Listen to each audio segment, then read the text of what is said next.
We are about to have a long discussion on this Carmelo Anthony case.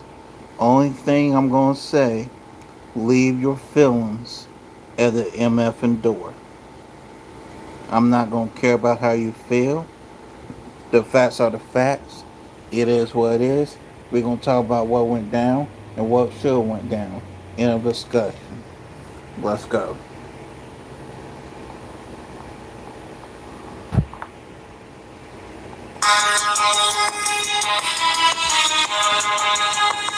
The Isaiah Factor Uncensored starts now. Carmelo broke down. He was shaking. And as a mother of black belt sons, what I know I learned today is I have to go tell my 21-year-old son.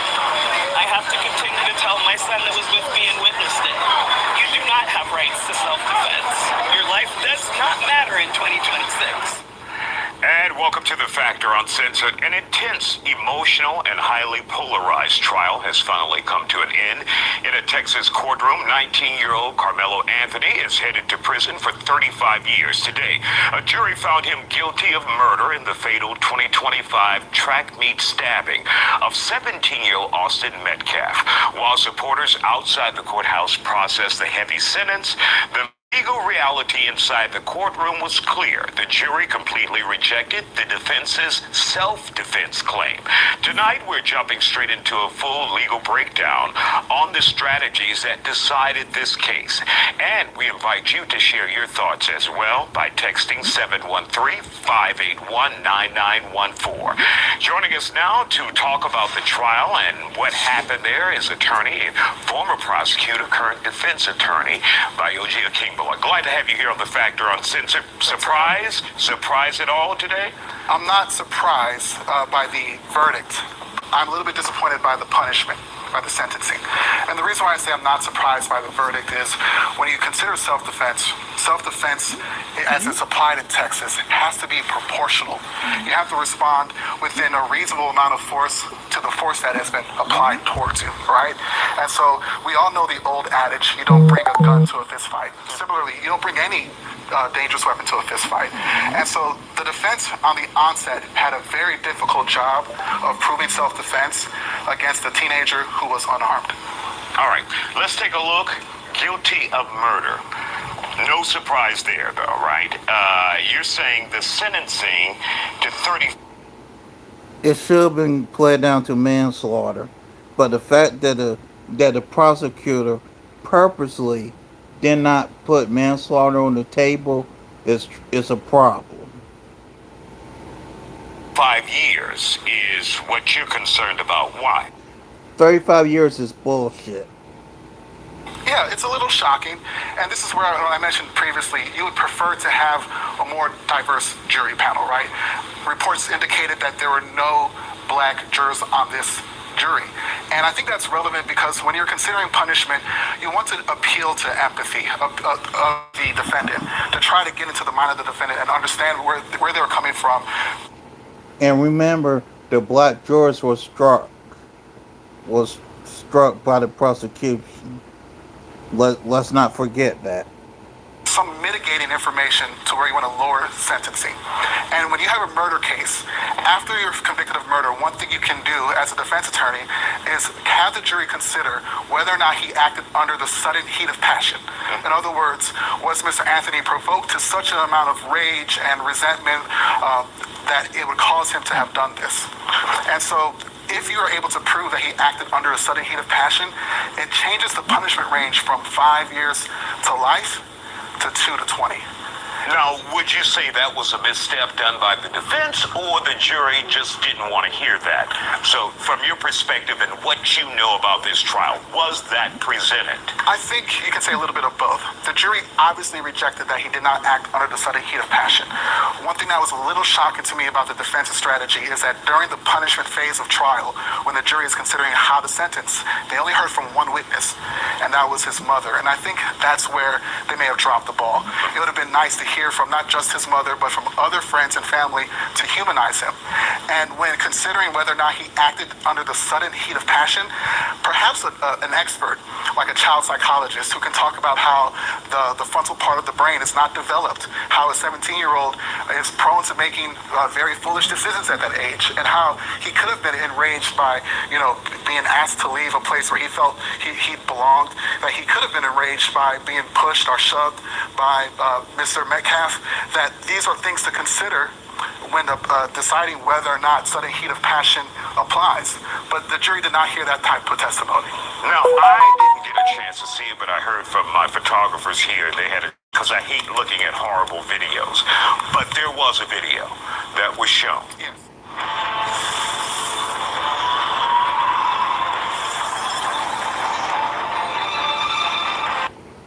But there was a video that was shown. Yes.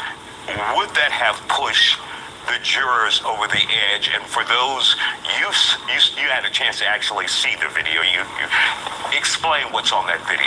So the video actually is a surveillance footage. My understanding was it was a very grainy surveillance footage, like those gas station videos. So not anything where you could distinctly see faces, but enough to understand what was happening. From my understanding, the jury became very emotional from the first day of testimony, not just from hearing the video, but listening to witnesses, friends of Mr. Metcalf that were speaking about what they observed. His brother speaking about how he lifted up his shirt. They saw the hole in his chest, how he was gasping for air. Apparently, when they were hearing that testimony from these eyewitnesses, there were some jurors that were even fighting back tears. And I do think, that's something that does play a role in the state's case of appealing to the pathos, the emotional aspect of these jurors to get them to come to a verdict. But I asked you about the video. What's in that video? So the video shows the actual murder. It shows the stabbing. And what do you see? What you see is people gathering under the tent, right? Because it's like an aerial view. People gathering under the tent, that there appears to be some commotion, and then you see like a mass of teenagers and people running out of the tent after the actual murder itself. You don't get to actually see with the naked eye the actual murder itself, but you can assume what's going on under that tent. Now, prosecutors argued Anthony met, shove with deadly force. Yes, and this kind of goes back to what I was saying about you have to have some degree of proportionality when it comes to self-defense. So someone shoves you. The question that is posed is that shove enough to meet with deadly force of a knife? The defense made an attempt, and what they're saying is, look, one, Mr. Metcalf was bigger. I think there was testimony that he was perhaps 50 pounds bigger. Two, that it wasn't just Mr. Metcalf. They were trying through cross-examination to say that Mr. Metcalf also had some other friends around him. And so from the perspective of Mr. Anthony, he's actually defending himself from a group. And three, what prosecutors are trying to do is say, you know what? It's not always going to be force with force, but it also says attempted use of force. In other words, Mr. Carmelo Anthony, in that moment, was protecting himself of what he thought was about to come. He wasn't waiting for it. With that shove, perhaps he was thinking, it's going to get worse than this, and I need to protect myself against attempted use of force. And really quick, wrap 5 and 6 up in one in the last 20 seconds we have here. Yeah, so he has to serve half of his time before he's eligible for parole. So he was charged, he was sentenced with 35 years. So 17 and a half of those years is how much he has to serve before he is eligible for parole. So he's 19, you do the math, 19 plus 7, he's eligible for parole at the age of 36. All right. Bye, OG. Don't go anywhere. We'll have more reaction after the break. Okay. You're watching The Factor Uncensored. Stay with us. And welcome back to The Factor Uncensored. While the legal battle inside the courtroom is over, the emotional divide outside is only growing. The Carmelo Anthony verdict has sparked a deeply polarizing reaction, leaving a community heavily split over the 35-year sentence. The Collin County District Attorney stood with Austin Metcalf's family today, saying justice was served. This verdict sends a clear message. Violence like this won't tolerated in our Collin County community, and we remain committed to protecting our schools and Every time I look at this guy, the only thing I think of is this here. White power, white power, white power, white power, white power. Yeah, the good old boy system is alive and well in the state of Texas. with victims and their families. there's been a lot of reaction to the verdict and sentencing, and we want to hear your thoughts. Text your viewpoints to the number you see there on your screen, 713-581-9914. Let's turn it over to our guest now, creative entrepreneur Jasmine Terry and crime victim advocate April Aguirre. Glad to have you both here. So, Jasmine, your thoughts about the verdict today? I think they're making an example of him. We just witnessed They did make an public example out lynching of him. a The teenager. fuck you mean?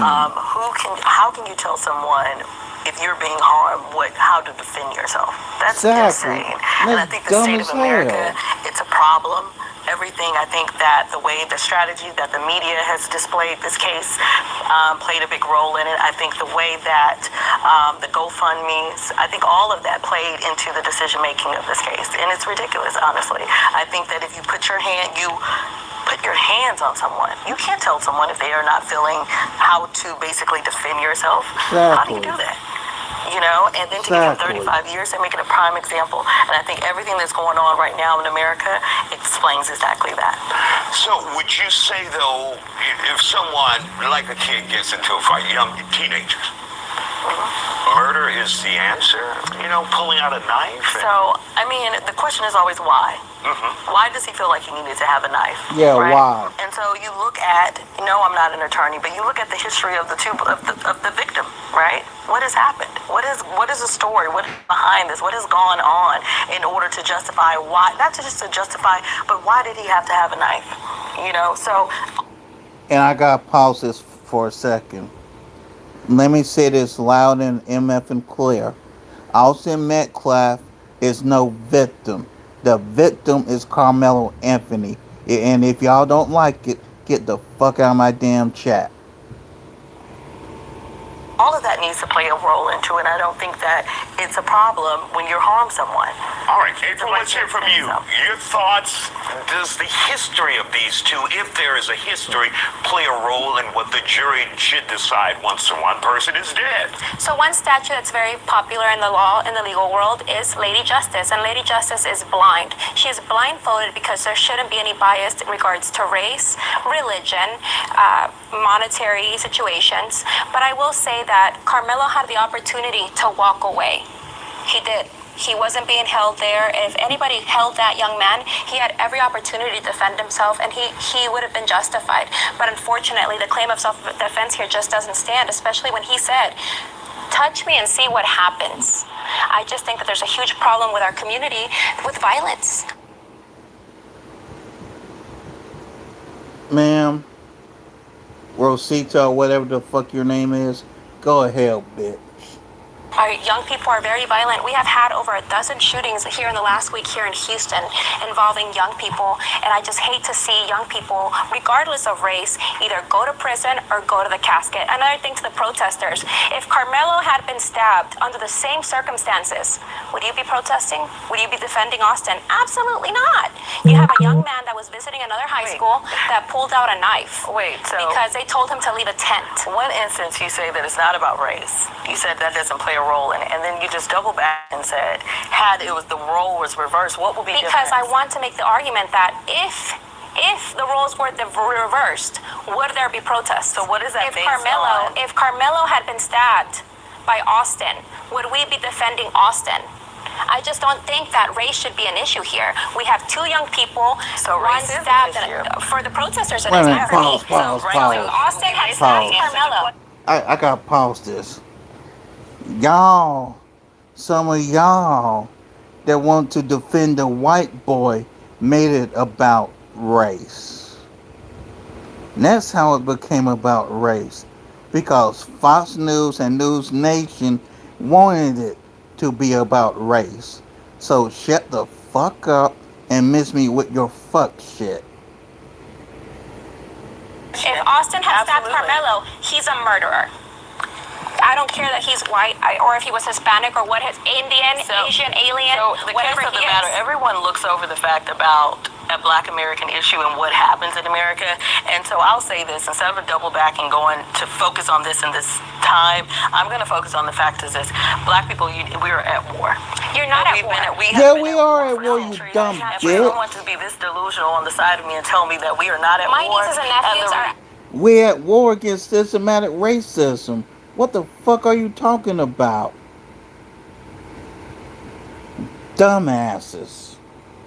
African American or successful young people and have never fought in One at a school. time, ladies. Okay, April, success give her 1 has second. nothing to do with what's going on and as a culture. So if you do have that and you are an attorney, you are aware of history, you are aware of what's going on, right? And if you can sit here and to tell me that this black child that is 17 years old at the time, who was pushed, he was touched, he was harmed, right?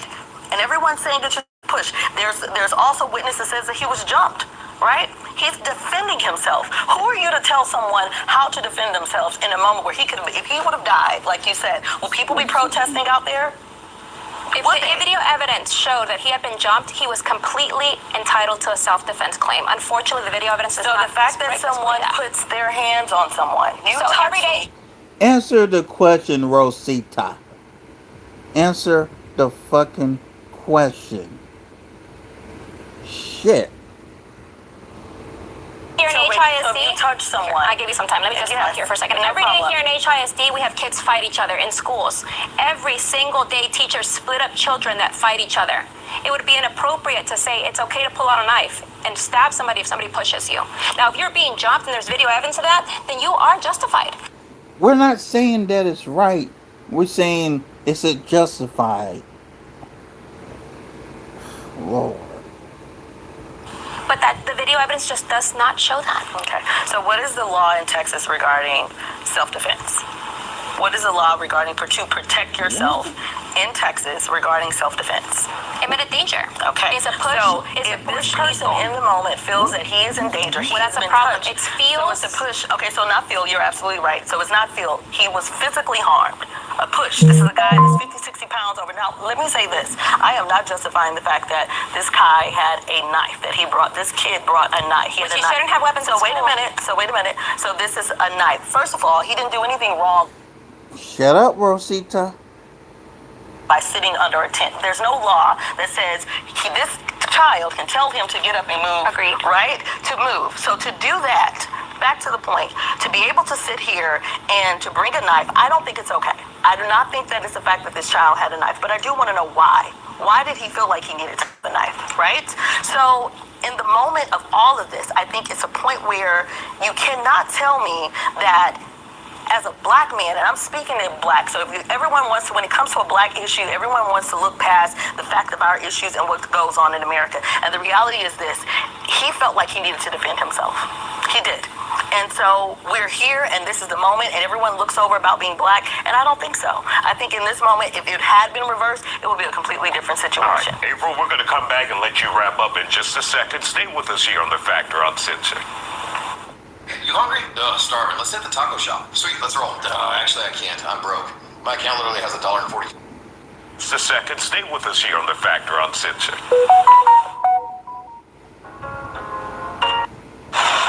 And welcome back to The Factor Uncensored. We are still talking about the Carmelo Anthony case where there was a loss of life. And ladies, we're going to let you wrap up here on The Factor Uncensored. So, April, you begin. As a crime victim advocate, it is a tragedy every single day here in Houston, Texas. We don't have to look to the other parts of Texas to see this type of teen violence. And unfortunately, these two teenagers didn't know each other. They didn't know each other. And over such a small argument, there was a loss of life on both ends because now Carmelo has to go to prison and Austin has been in the grave since April. It's just very sad to see. But overall, we have a problem nationally where we are losing children to prison and children to caskets because of this type of violence. All right. Jasmine, close us out. So I do want to also agree with her. Violence is not necessary, regarding what's happening to the young kids being able to defend themselves. I'm not saying that you should bring a knife and be prepared to protect yourself. There's other ways. We have to be able to get into these schools and be able to teach children self-defense in ways, or relatively go and tell an adult It's not administrator, right? But I do want to land with the fact that It's not self-defense that we need to teach. We need to teach self-defense and conflict resolution. That's what we need to teach.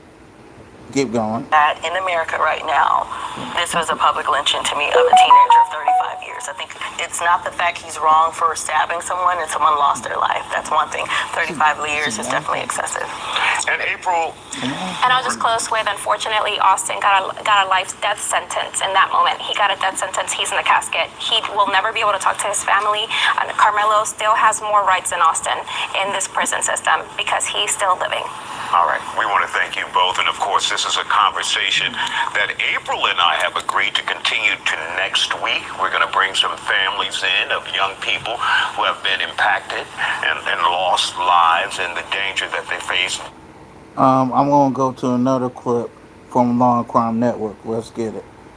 It took jurors less than 3 hours to decide the fate of the Texas track athlete accused of turning a high school competition into a deadly crime scene. Their verdict? Carmelo Anthony is guilty of murdering Austin Metcalf. Now Anthony knows exactly how many years he'll spend behind bars. And the moment the verdict was read, sparked powerful emotions and sobs inside the courtroom. We're on the case presented by Law and Crime. I'm Chris Stewart.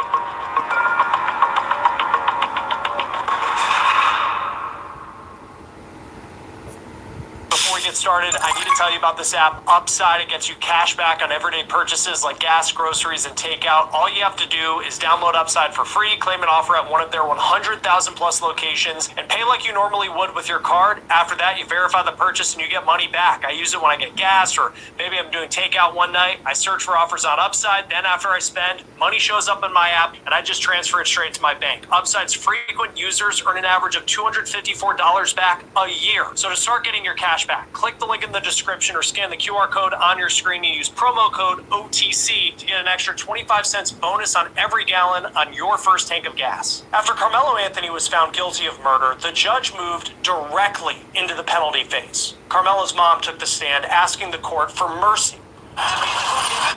Meaning he rushed the case through like he wanted to from the beginning.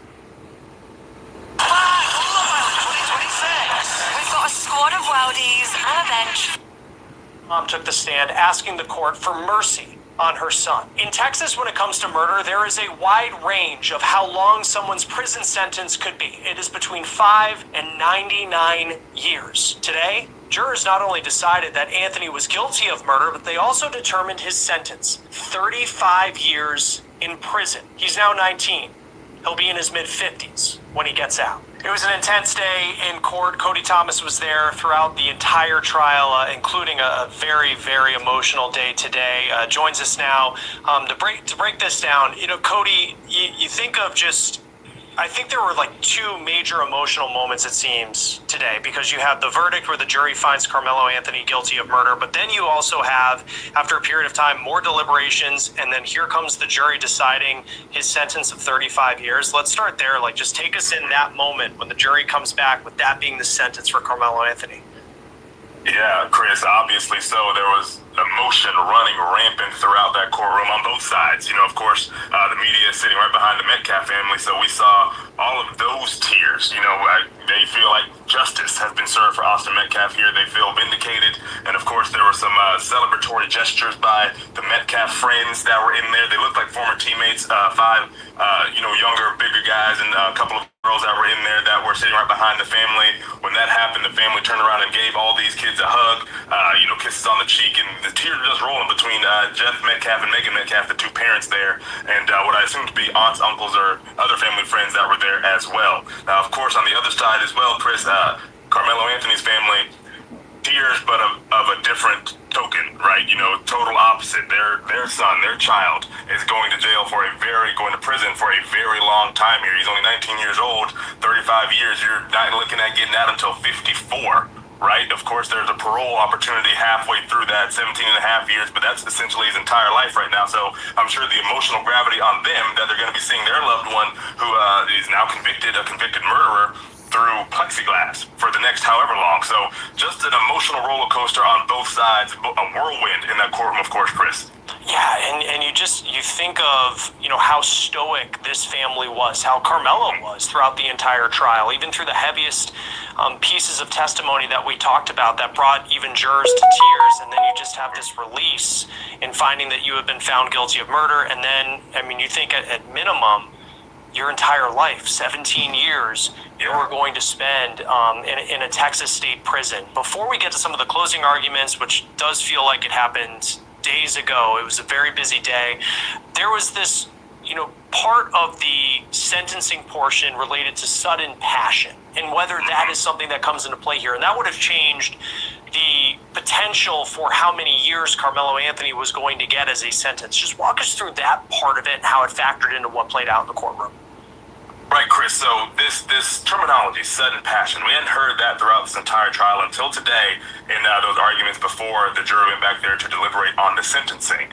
Pretty much what the defense is arguing is that this whole thing, kind of like crimes of passion that we covered here in Law and Crime and Court TV, where these sorts of instances kind of happen in the moment. Something's going on, heat of the moment, you make a decision, it is a clear mistake, there's no arguing that it's a mistake by the defense, but the sentencing for that would have only carried 2 to 20 years versus what he was ultimately convicted of in murder for 5 to 99 years, and of course ultimately got the 35 years. But they brought up this sudden passion thing to try to argue that this was, pretty much not premeditated. He did not go under that tent with the intention to stab anyone.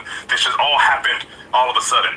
But then of course, with the prosecution reserving the right to respond, they came back and rebutted pretty much saying, let me tell you why this isn't a sudden passion type of case here, a type of crime here.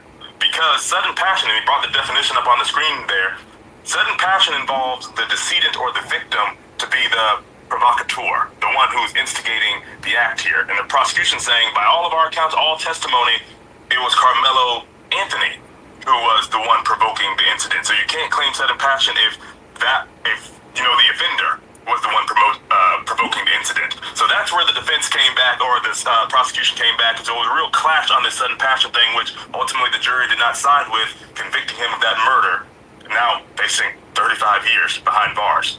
And you think of the sudden passion part of it, to argue that Austin Metcalf was the one who provoked this incident. No matter for people watching this who may have an opinion and they agree or disagree with the verdict, like, by the time we were talking about sudden passion, like, the guilty verdict on murder had already come in. And so, like, that was off the table. The jury had already we're past that point, it seems. I want to go to the closing arguments today before we get to just that moment. I'm sure it's just another major emotional moment when Carmelo Anthony is found guilty of murder. What did you make of the defense today? And when it came to the closing arguments before the guilty verdict today, what were kind of the bullet points of what they said in their final opportunity to address the jury? So they started off, Chris, by pretty much saying, we hadn't heard this before earlier in the trial, saying Austin Metcalf had no authority to remove Carmelo Anthony from that tent. That he had all the right to say, get off from under the tent, but he had no authority to physically move him, to make him move. He should have went and got a coach or something. That's what they were pretty much saying. So that was the initial highlight, and that was the whole narrative pretty much of their closing argument. And then, Chris, the biggest highlight to me towards the end, as they're trying to make headway with their closing argument here, was that we've heard about the hand in the bag situation with the phrasing, touch me and see what happens. What the defense attorney phrased or demonstrated, he was saying that he's giving the jury a scenario, and he was saying that if I have my hand in my bag, and I tell you I have something in it, something potentially harmful, and I'm telling you to not touch me, you call my bluff saying I don't have anything in it, and then you touch me, and then I pull the thing out and use it, that was a warning and not provocation. So that's how they pretty much ended their closing argument, to which the prosecution got up to their rebuttal and said, do not let the defense turn a threat into a warning. That was the opening line. Do not let them turn a threat into a warning. And then they walked through these 4 distinct reasons as to why this wasn't a self-defense case. One of them was, provoking. You can't claim self-defense by, provoking a situation, and then when, the opposing party retaliates, and then you do something bad, you can't claim self-defense with that. They talked about the immediate necessity for the use of force. And how immediate was it? Were you really fearing for your life? Was there an opportunity to run? They talked about force disparity. And the prosecutor said that you could meet force with force, i.e. a shove with a shove. You can meet deadly force with deadly force, but you cannot meet normal force with lethal force. Pretty much showing one person had an edge up because they had a weapon while the other was unarmed. So they walked through a whole bunch of reasons as to why this was self-defense, Chris, and implored that, that the jury find Carmelo Anthony guilty, which now we know ultimately they did.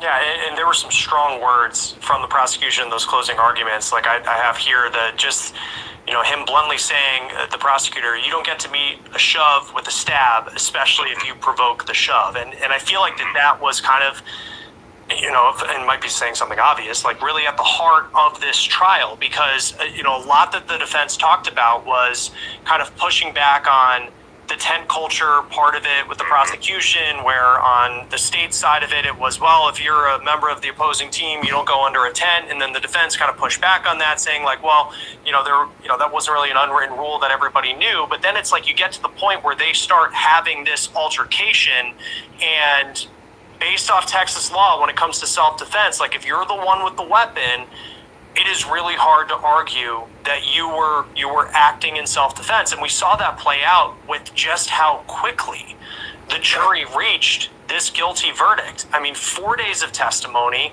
and I think it was, less than 3 hours? Just under 3 hours, Take me through that part of it where, I know a lot of these, and you've covered big trials for Court TV, like where you're waiting days for a verdict, and this one came fast.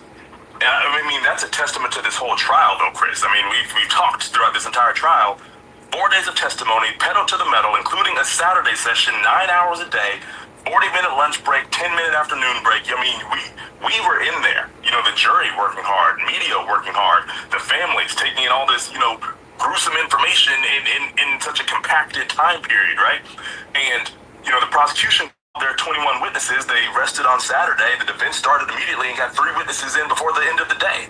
We get back on Monday, yesterday, and then they call 3 witnesses. We go to lunch, and then there's this elongated delay to which we have no information about what's going on. We're thinking, are they, brokering a last-minute plea deal? Are they preparing him to testify? We get back in there, and it's just the defense is rested. And it was kind of abrupt. There was kind of, some head turning, like, okay, right. And then the day ended, and then the state rested with no rebuttal. So all of that, Chris, just kind of a testament to how fast everything's going. Now, deliberations today, just under 3 hours. Deliberations before the sentencing, what the actual sentence was going to be after the conviction, just under 3 hours. They were getting this all done today, and we've been here all day. It's going on, it's past 8 o'clock Central Time here. So this was something that the judge was not really trying to delay in any capacity. I guess it felt like he wanted to just put a bow on it and move on to allow this community to heal on both sides of the spectrum. Yeah, I mean, and again, we've seen, murder cases, murder trials really get dragged out for a period of time. This was not one of them. I know we talked about like the sentencing part of it, and kind of that moment when it's announced that Carmelo Anthony is going to spend, potentially 35 years in prison. Prior to that, you just think of him entering today, and for this family, I'm sure they had hope that he was going to be found not guilty. Everybody has opinions on how this trial went, how realistic that would have possibly been. But manslaughter was also on the table, and that's something that maybe gave them hope as well. Take us into the moment you get called back into the courtroom for the verdict on whether or not he was guilty of murder, and just what you remember about that.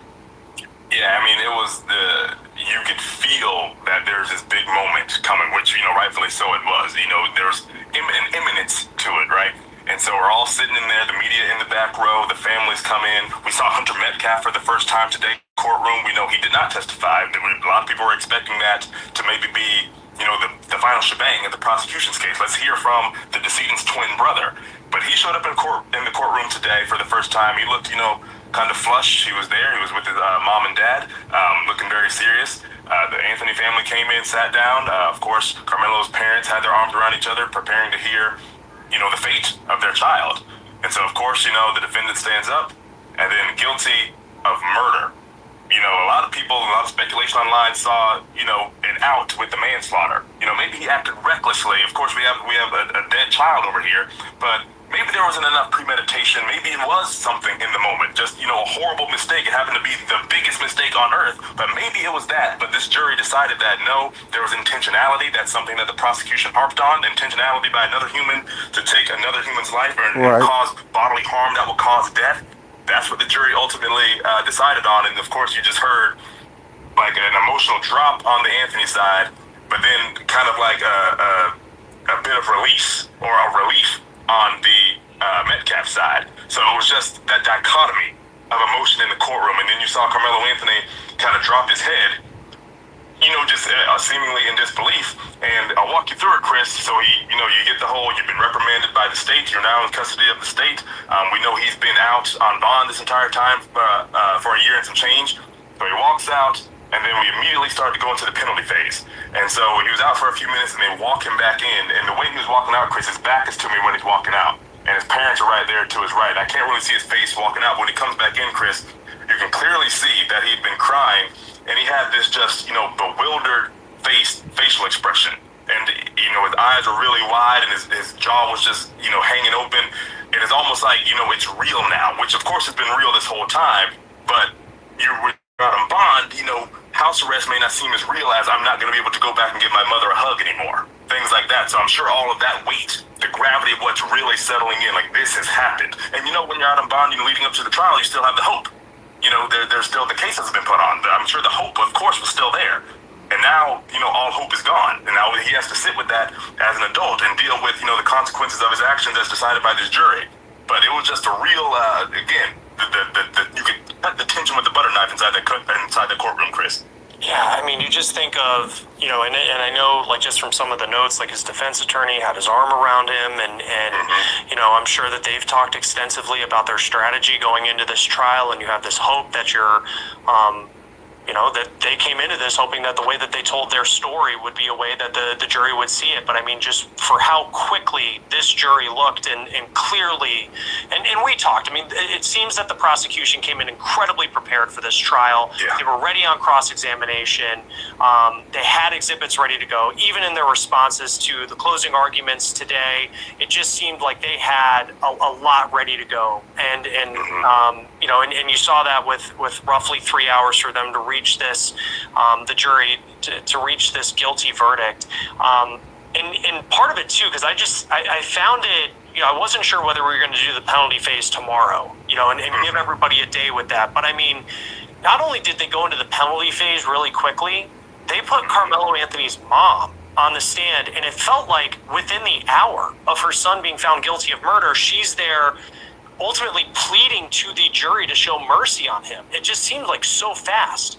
And Chris, I'll tell you, they didn't even give her a moment to breathe. They didn't give her a moment to sit with this. I mean, this is a mother also, right? This is a mother that's losing her son in a different way.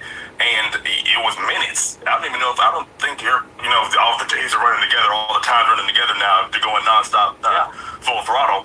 But I think it was under half an hour.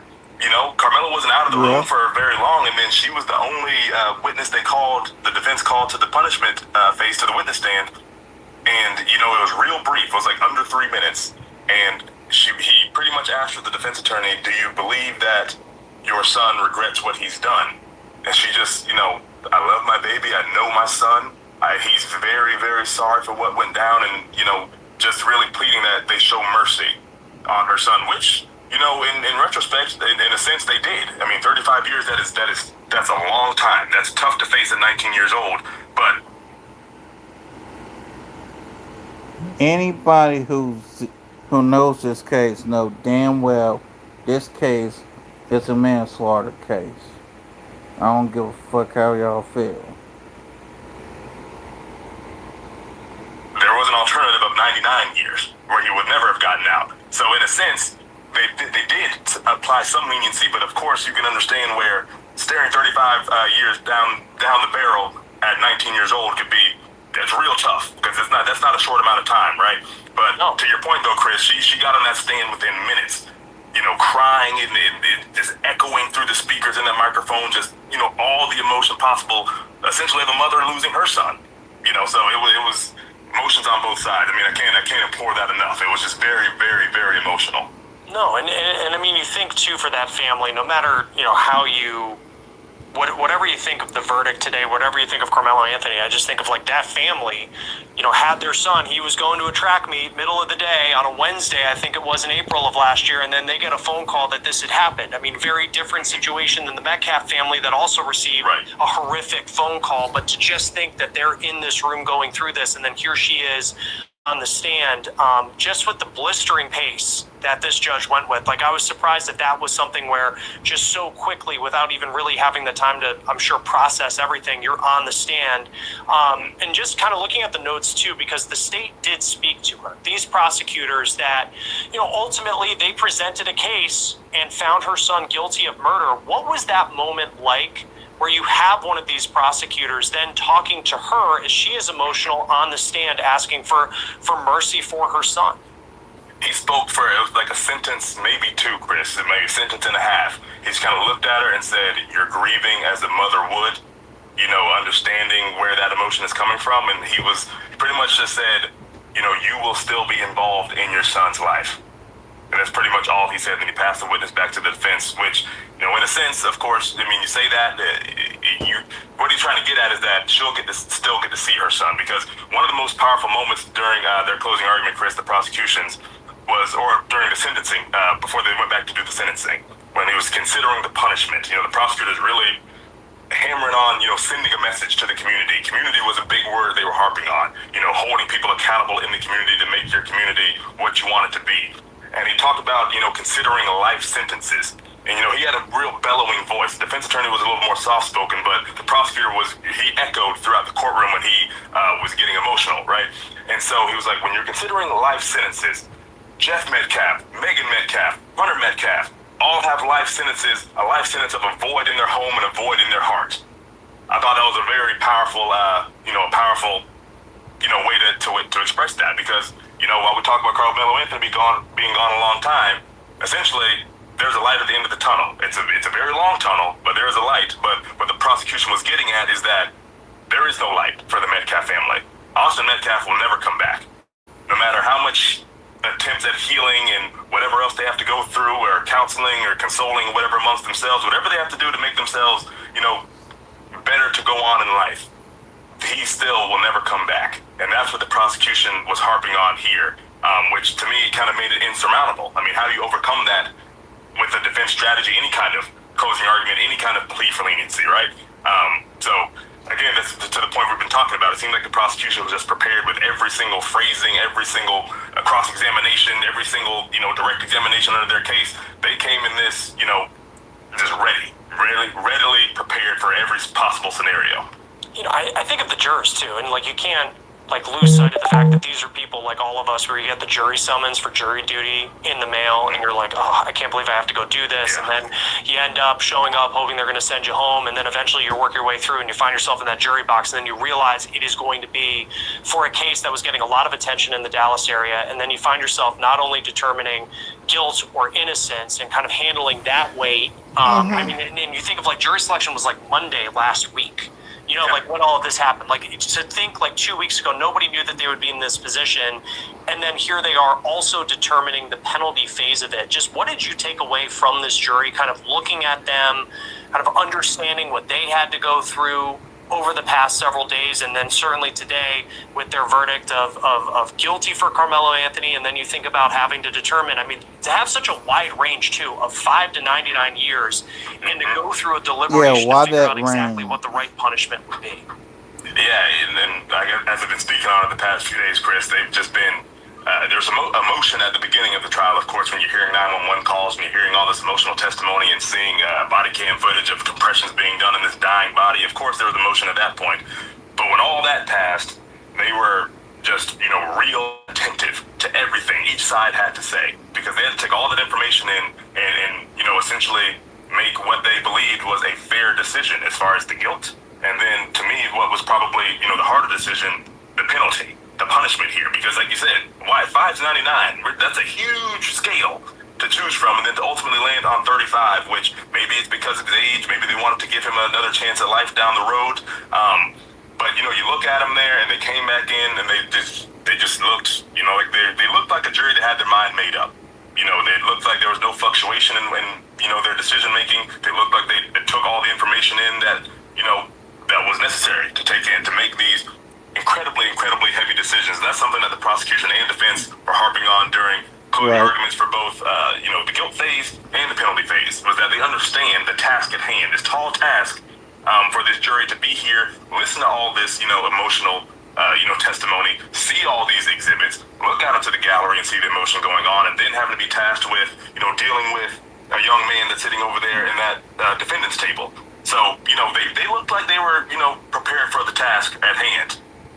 Yeah, and I just think too, I mean, there will be people who will criticize the defense attorney, and that's a really tough job, right? I mean, you got to have a stomach to have that line of work, deal with the pressure, and putting everything together. Just what did you take away from his defense in terms of just the body language you saw in that moment where I'm sure you work incredibly hard to put a trial together, it doesn't go your way, and then you're in this situation where, I'm sure there's, in hindsight, would you have done things differently? I don't know. You'll face a ton of criticism. And just what did you take away from his defense attorney with just his body language dealing with, from their point of view, a very, very difficult day?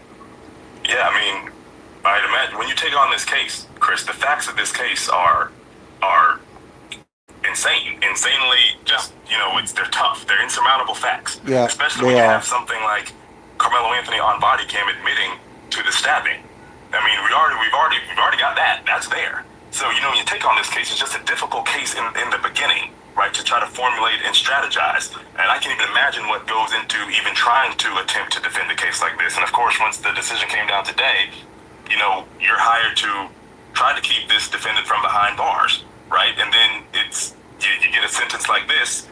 I'd imagine there's a feeling of, being unsuccessful. And so he's standing there, he has his arm around Carmelo, he's kind of like leaning with him, leaning into him, giving him, consoling him, I would say.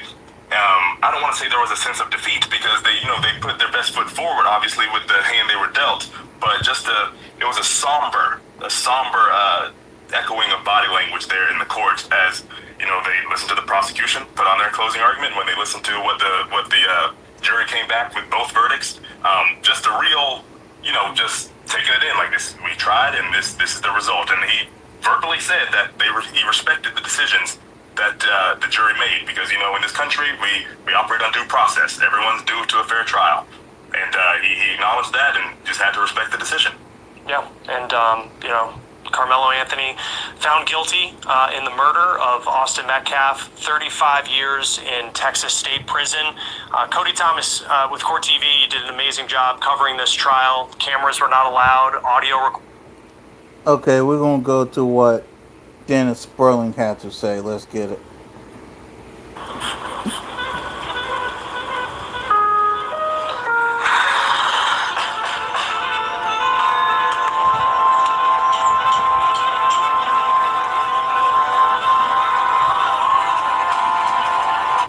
Guilty of murder. I don't think that boy received a fair trial.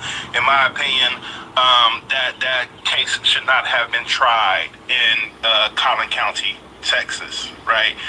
The defense should have been granted the motion to change venue, right? There was no black jurors. Obviously, all of the witnesses were biased and probably heavily influenced by the kind of sentiment that pervaded that community. Bro, it ain't just that community. You think, first of all, you're not entitled, well, let me say it like this. You're entitled to a trial by jury, the jury of your peers. You're not entitled to a trial of people who are of your own race. That's not how it works.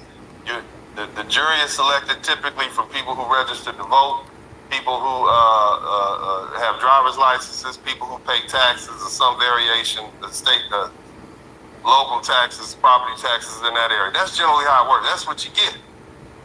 And my understanding is that this Collins County is 50%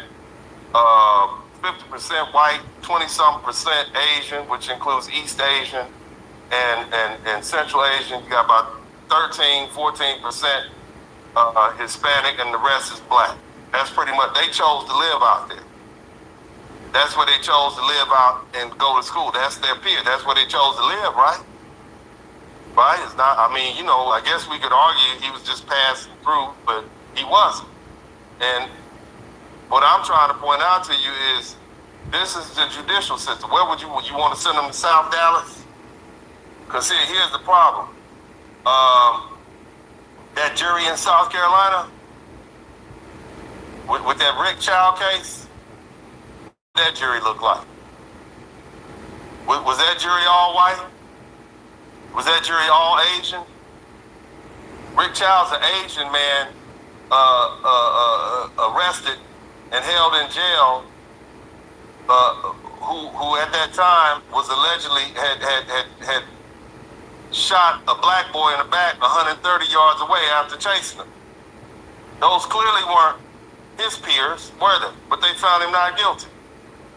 So I'm saying to somebody saying, yeah, he needed Rick Child's lawyer. Yeah, you know that same black lawyer that y'all, yeah. Carmelo Anthony needed Rick Child's lawyer. That's who he needed.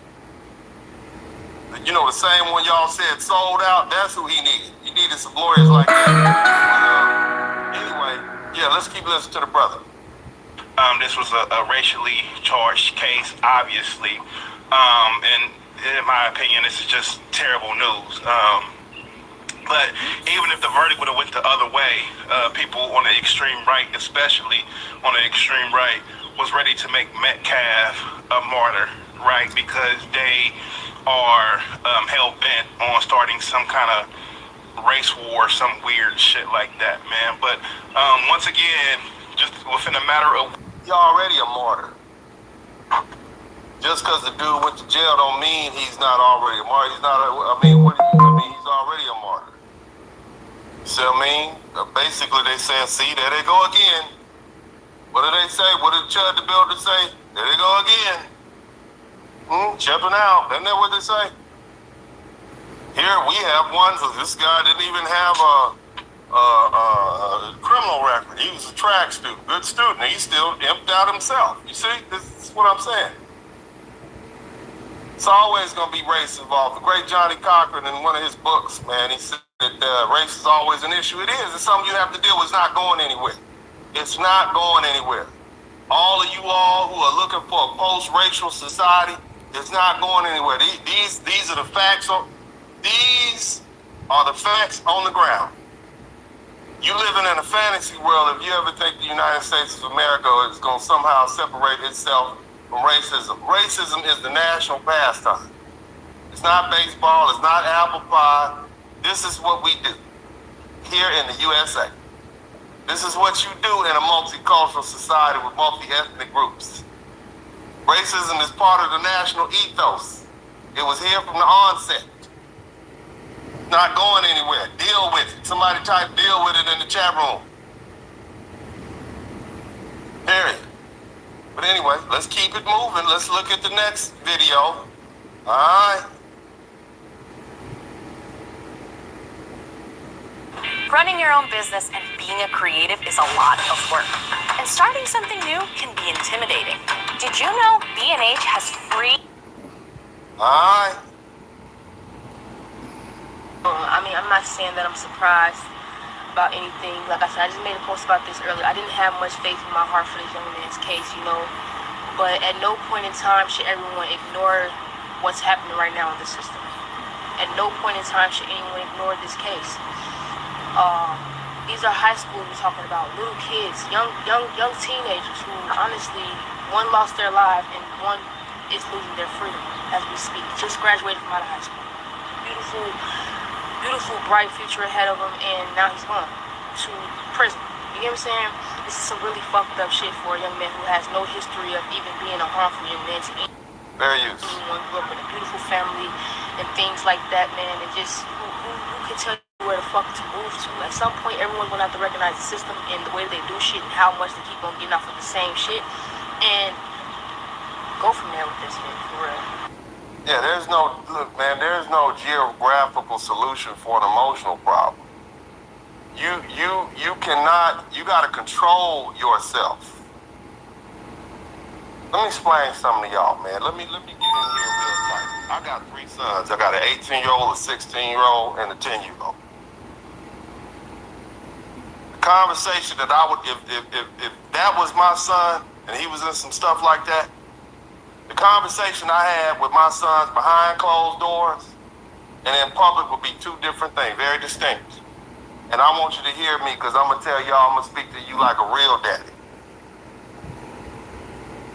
And I love my children with all my heart. There's nothing I won't do for him. And in public, I'm going to be a dedicated father. My son is innocent until proven guilty. I'm going to spend the money that I need to spend to help him put up a proper defense. I'm going to support him in public. I'm going to say he was sitting there minding his business. The other kid that kept his hands off of him, this wouldn't have happened. However, behind closed doors,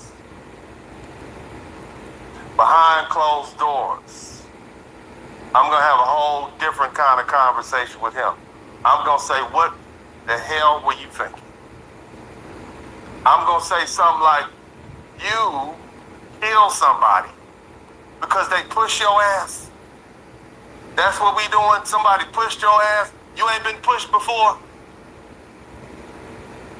Your big dumb ass has killed somebody. Now you looking at, basically, you're going to jail. You somebody a life. You done destroyed somebody else's family. That other little boy that you killed, he'll never have a wife. He'll never have children. He'll never be a grandfather. He'll never graduate from high school, college. He won't be able to go to the prom because your ass didn't want to get your goofy ass up and leave. Okay, if you didn't want to leave, your scary ass didn't want to, you that goddamn scared you got to pull a knife out. You big and bad enough to pull a knife out and stab somebody, but it's that much harder just to steal off on them? Have you lost your mind? And I would say to each and every one of my other guys, are you crazy? And this is what you're doing? You killed somebody because they pushed you? Where'd they do that at?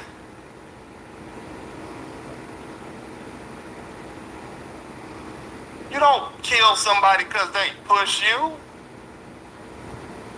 If you got a problem with it, you address it. Keep your hands off me. Back up off.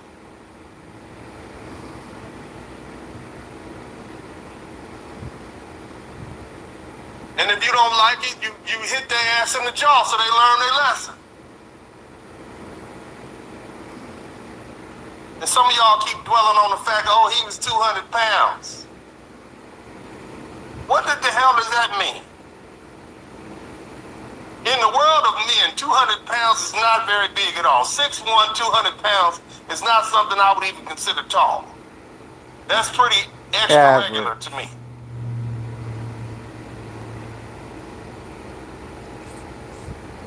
You got two 17-year-old men, both of them played football. You telling me that Carmelo Anthony was never pushed before on the football field by a linebacker or a lineman? I'm just saying.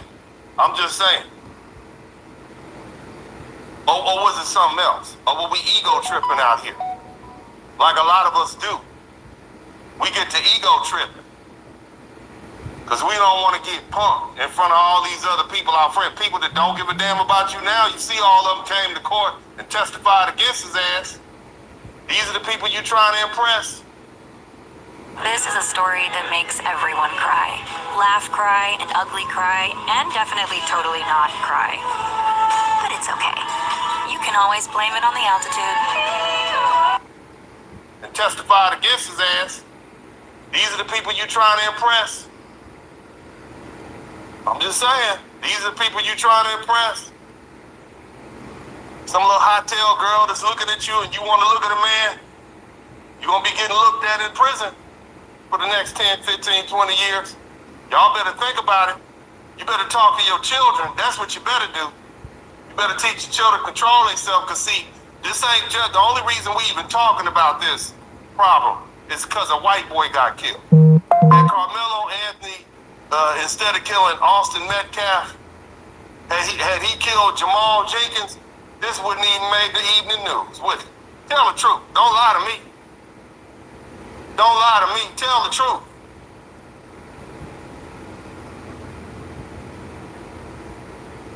The only reason we talking about this problem because this boy jumped up and stabbed that white boy in the chest. That's why.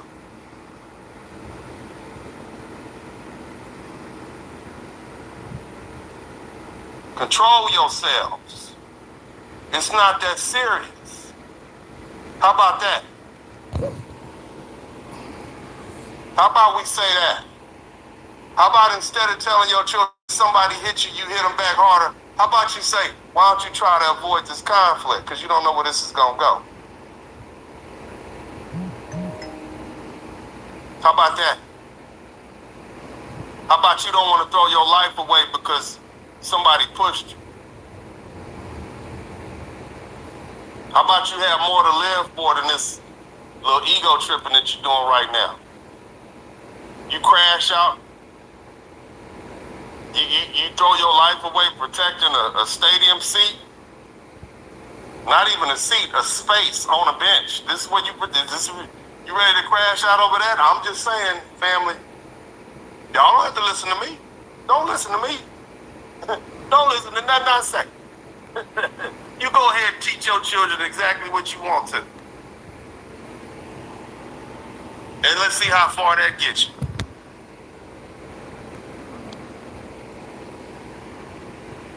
Not very far in this society.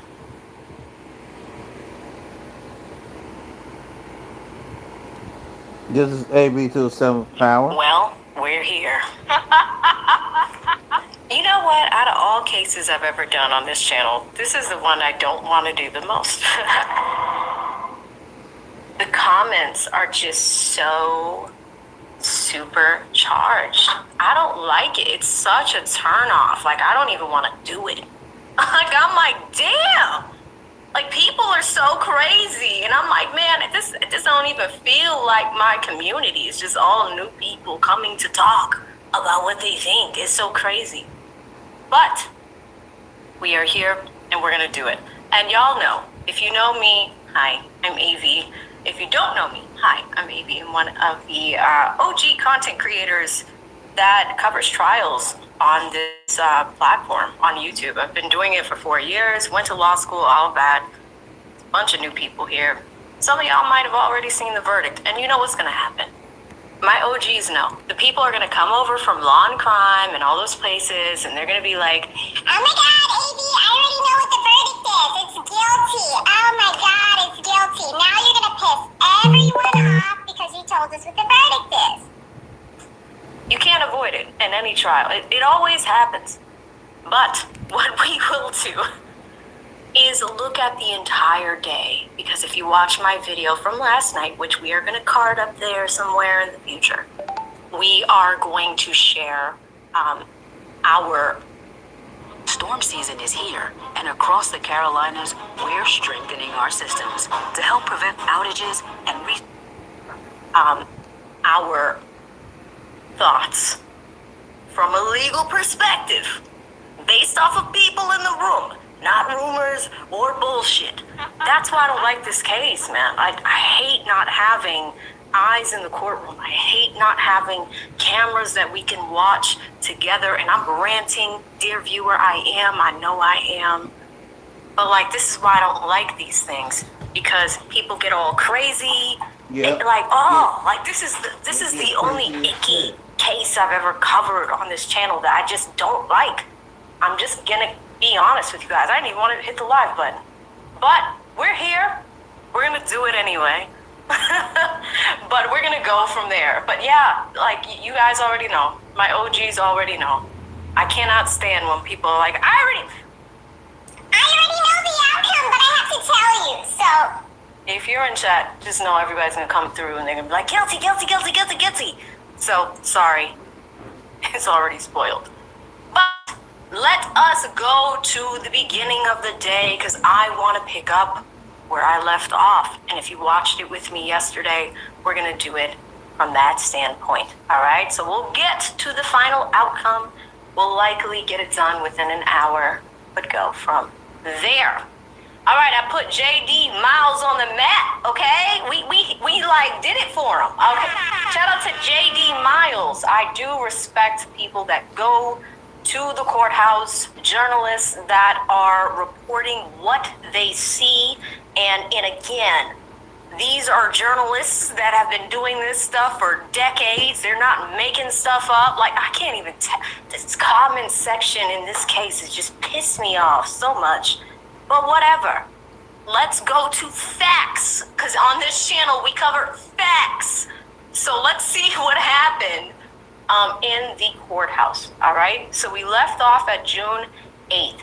Yesterday, when my editor got complete with putting out our video, we did miss one witness. All right.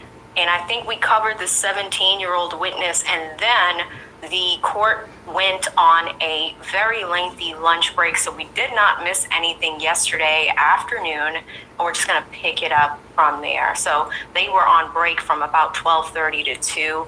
That's a really big gap. So I'm happy that we weren't waiting around for that yesterday. There was a large delay. The jury was dismissed for the day after, and then closing was scheduled for this morning. So what I will do, and again, if you already know the outcome, we just want, like, for those that haven't seen it, just shh, don't say anything. Don't tell us. Just try. Can you do that for me? Can you try?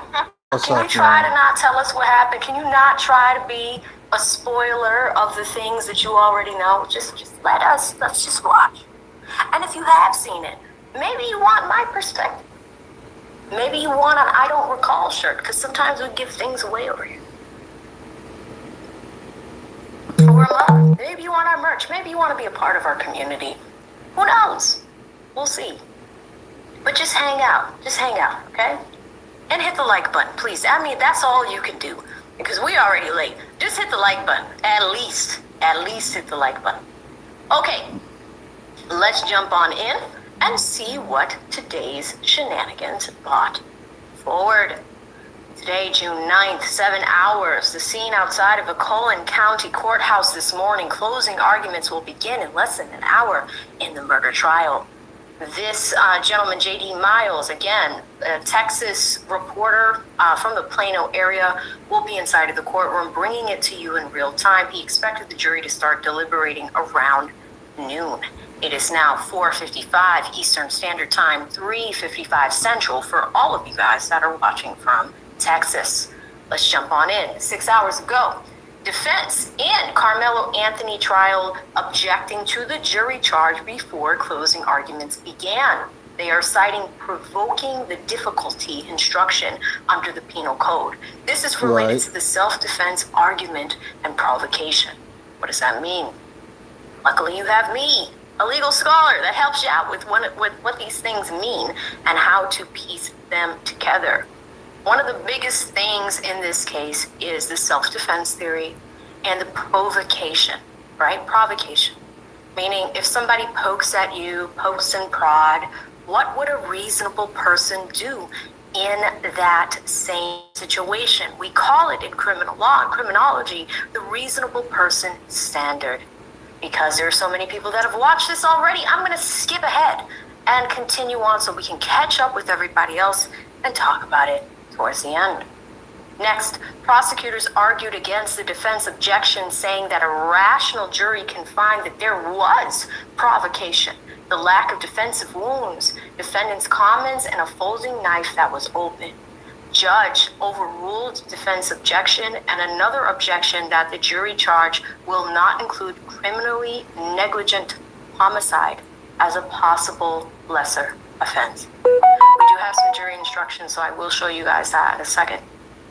Next, 6 hours ago, jury will be allowed to consider manslaughter, so there are some lesser included here, in the Carmelo Anthony murder trial, as well as murder itself. And we know that there are different categories of murder, especially in the state of Texas. Now let's get to closing arguments, because it appears that they were about 35 minutes long. I doubt that J.D. Miles was able to capture every single word, but we are going to do our best with what we have without adequate and official court transcripts. Okay, let's keep going. Again, we're not spoiling it. Everybody that's here, it's okay if you know. We're just trying to go through these tweets together. You've likely already seen it. If you're new and you're like me and you haven't seen it, then this, dear viewer, is going to be an adventure. Let's go in. Closing arguments. Prosecutor waived the right to open. So the defense team went first. This one battery, help me build all this. And clean all this. Enjoy all this. Team went first. Here we go. Austin had no legal right to use force to eject Carmelo Anthony from that tent. He had no legal right to put hands on Carmelo. Carmelo is in a public place. We ask you this incredibly tough task, which is to follow the law. The government wants to make this case about Melo. Yep. That Melo could have just left. You heard that a track event is a social event. It was completely common for kids to be milling about and go by and say hi and stop into a tent. We know that it was raining. I don't know why we have had to have this argument about whether it was raining. We know how Texas weather is. So it's easy to think, boy, I better get out of this rain. He says a witness testified, we had no problem with him under the tent while it was raining. You have to put yourself in Carmelo's shoes. So you start under that tent. You went to get out of the rain. Or if you want to get out of the rain, sorry. Sure enough, one of the people at Memorial says, yeah, come on over. What does that say? Is that an invitation to come under the tent? What? I just lost my place. We're going to go back in. Was that an invitation to come under the tent? Sure enough, one of the people at Memorial says, yeah, come on over. Then all of a sudden, Hunter or Austin say, who are you? You need to leave, question mark. These guys are much bigger than you. Do you turn your back and walk away and take a chance at these teenage boys with their raging hormones? What? And take a chance at these teenage boys with their raging hormones? And see, this is what I mean. I don't think JD could complete the full sentences as fast as possible. You have to be a court reporter to type this quickly. Austin and Hunter had the right to tell Melo to leave, but did they have the right to use deadly force to make him leave? What? Melo had an absolute right to defend himself against that. That right there makes no fucking sense. Second of chaos when it's too late. Because if you wait too late to defend yourself, self-defense is meaningless. That's not 35 minutes. That's not 35 minutes of an ending. All right, JD continues with what he has, right? We heard a lot of differing accounts from the kids who were under that tent. I know it's obvious, but let me just say it. Every single one was a Memorial kid. We should have been on guard for having a bias because of course they would. Austin was their leader. So we heard let me say this again. So we heard a very jumbled account of what really happened in that tent. It was a shove. It was a hit. It was a line man drill. On Anthony leaving the scene, not exactly escaping like the guilty do, Melo had every opportunity to go right out that exit. We heard about Melo's emotions. Every single person who saw him down on the track said he was crying. What did he say? Melo said, he's not going to die. It's clear he thought he stabbed him in a place that he was not going to die. Austin reportedly said that Carmelo, according to a witness, if you don't move, I'll beat your ass. As much as we may not like it, even a 17-year-old kid can legally have a 5.5-inch knife, even in a high school stadium. Yes, it's a violation of policy, but it's not a crime. Texas law doesn't require that you wait until you get hit. So ask yourself, has the government ruled out reasonable doubt when you put yourself in Melo's shoes under that tent?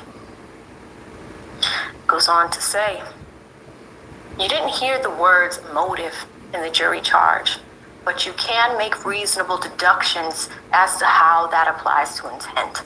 Carmelo has no motive other than he absolutely felt like he was in danger.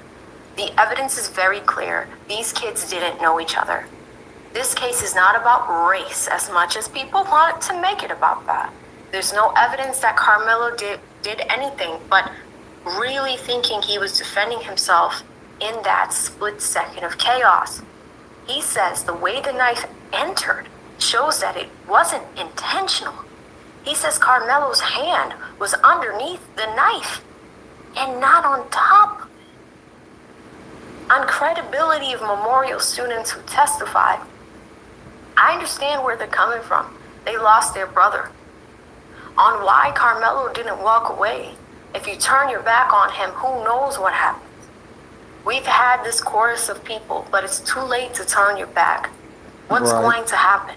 I don't know. On Carmelo keeping his hand in the bag, you don't have something in that bag. I do have something in that bag.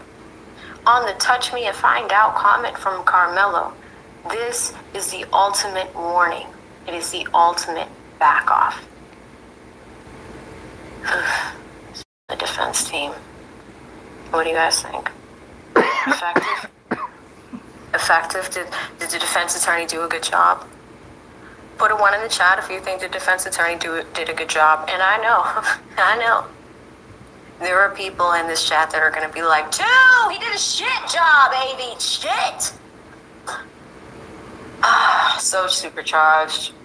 Put a 1 in the chat if you think he did good. Put a 2 in the chat if you think he didn't. But remember, in fairness, that was 35 minutes of argument. That was in 2 tweets, 2 or 3 tweets. That wasn't the full thing. So it wasn't the full and complete closing argument. This is why I cannot stand. It drives me insane to not be able to see what's going on in the courtroom. Like, I mean, at least the last time I did this, trial by tweet, was the Diddy case. But you know what? You had everybody in their mama in that courtroom.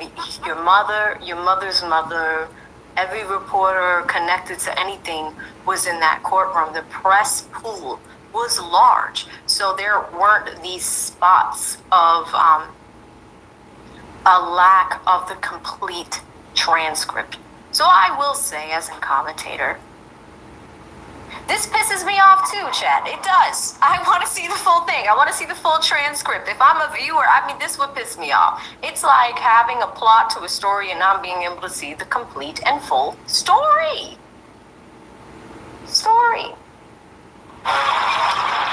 The World Cup is the biggest competition in the world. Every player plays it. Story. Lots of new people in here. I mean, mods, you just fuck it. This is just fuck it, mods. Like, fuck it. Like, go ahead. Just time them out. Do what you can. This is not my favorite chat in 4 years of doing legal commentary. Let's keep going. All right. Let's go to the prosecution. The closing argument here. All right? We started with the defense. On the prosecution side, when they talk about Carmelo's touch me comment, do not let them turn threat into a warning. You heard the testimony. You know it was a threat. It wasn't a warning. Next topic. On the defense testimony that Austin could have stabbed himself, the prosecutor says that's ludicrous. His mindset. He took a knife to a track meet. He was going to come out on top of any hostile encounter. That's mindset. This is one of those rare cases where every important fact can be boiled down into one sentence. You do not get to meet a shove with a stab, especially if you provoke the shove. It's crystal clear. The facts are simple. You don't get to meet a shove with a stab, especially if you provoke the shove. They said he was confused because the twins were coming at him, again trying to turn the threat into a warning. There was no fuse on this thing. They went from 0 to 100 like that. Thank goodness we have the video. The video tells the story. Why didn't he just not walk away? You see, he had a choice to walk away and abandon the encounter. 459,000 views on Twitter, Let's keep moving up. The prosecutor continues and says on whether manslaughter would apply in this case instead of murder. If you think Austin impaled himself on Carmelo's knife, find him guilty of manslaughter. On the witnesses, they all said Carmelo Anthony provoked it. Why self-defense doesn't apply? You can meet deadly force with deadly force in Texas, but you can't meet a force, a shove, with deadly force, a stab. Side differential, it doesn't work in this case. You don't get to kill someone just because they are bigger than you. Self-defense has to be a reasonable belief. A reasonable belief means a belief that would be held by an ordinary and prudent person in the same situation as the defendant. It has to be immediately necessary. Where was the immediate necessity to plunge a knife into an unarmed young man? It's not self-defense, folks. It's murder. Murder. Plain and simple. No one standing up. No one surrounding Carmelo Anthony. The Memorial kids hadn't turned on him. The video was so important. You can see with your own eyes how normal that day was. At some point when he reached into the bag, he opened it and had it already. He had it ready to go. Did Austin have defensive wounds? No, he never saw it coming. If this case was really about a young man trying to stay out of the rain, get under the bleachers, on why he ran for an exit instead of a coach. It's a guilty mindset. He touched me. He did this. He did that. What would he have said if he was really confronted by both of the twins? His words alone belie the fact that this was one-on-one. This was not a mob of Memorial kids. Reciting a witness who testified about Carmelo's behavior, he had it in his mind what he was going to do. Let us continue. Prosecutor continues in his closing, I'm not going to fight you, Austin says multiple times. On the one witness who knew about Austin and Carmelo, it was a hard push. It wasn't a hard push. It was a small shove. Correction, guys. That was my bad. Carmelo Anthony was trying to prove that he could do a violent act. Well, he sure did, folks. He sure did. He told you the exact same thing. It's not self-defense. Austin didn't want to fight. It's a tragedy for everyone involved, and there's a lot of truth in that outside of this courtroom. It's not a tragedy for Carmelo Anthony. It's a tragedy because of the decisions he made. It is senseless that Austin lost his life on a Wednesday morning at a high school track meet. We do not take weapons to school events, but he did. Ultimately, this case is about accountability. What kind of community do you want to live in? You represent the community today. As unpleasant as it may be, it's your duty to follow your oath and hold this young man accountable for this senseless murder. I beg you to make justice swift. This case, closing arguments over. The judge is giving instructions to alternate jurors 5 hours ago. The jury in the Carmelo Anthony murder trial has just retired to deliberate after closing arguments finished. They will decide between murder, manslaughter, or acquittal. Now, J.D. Miles did get his hands on, it looks like, jury instructions here. I will see if I can make this bigger for those of you that want to follow along at home. See if we can zoom in a bit because it is, no, it looks like we can't zoom in, but I do have them. I'll read it to you. Nature's miracle. Permanently eliminate tough odors and stains at the source. GLCFC and IFS. Built on ambition, driven by intelligence. All right. Jury instructions. Members of the jury.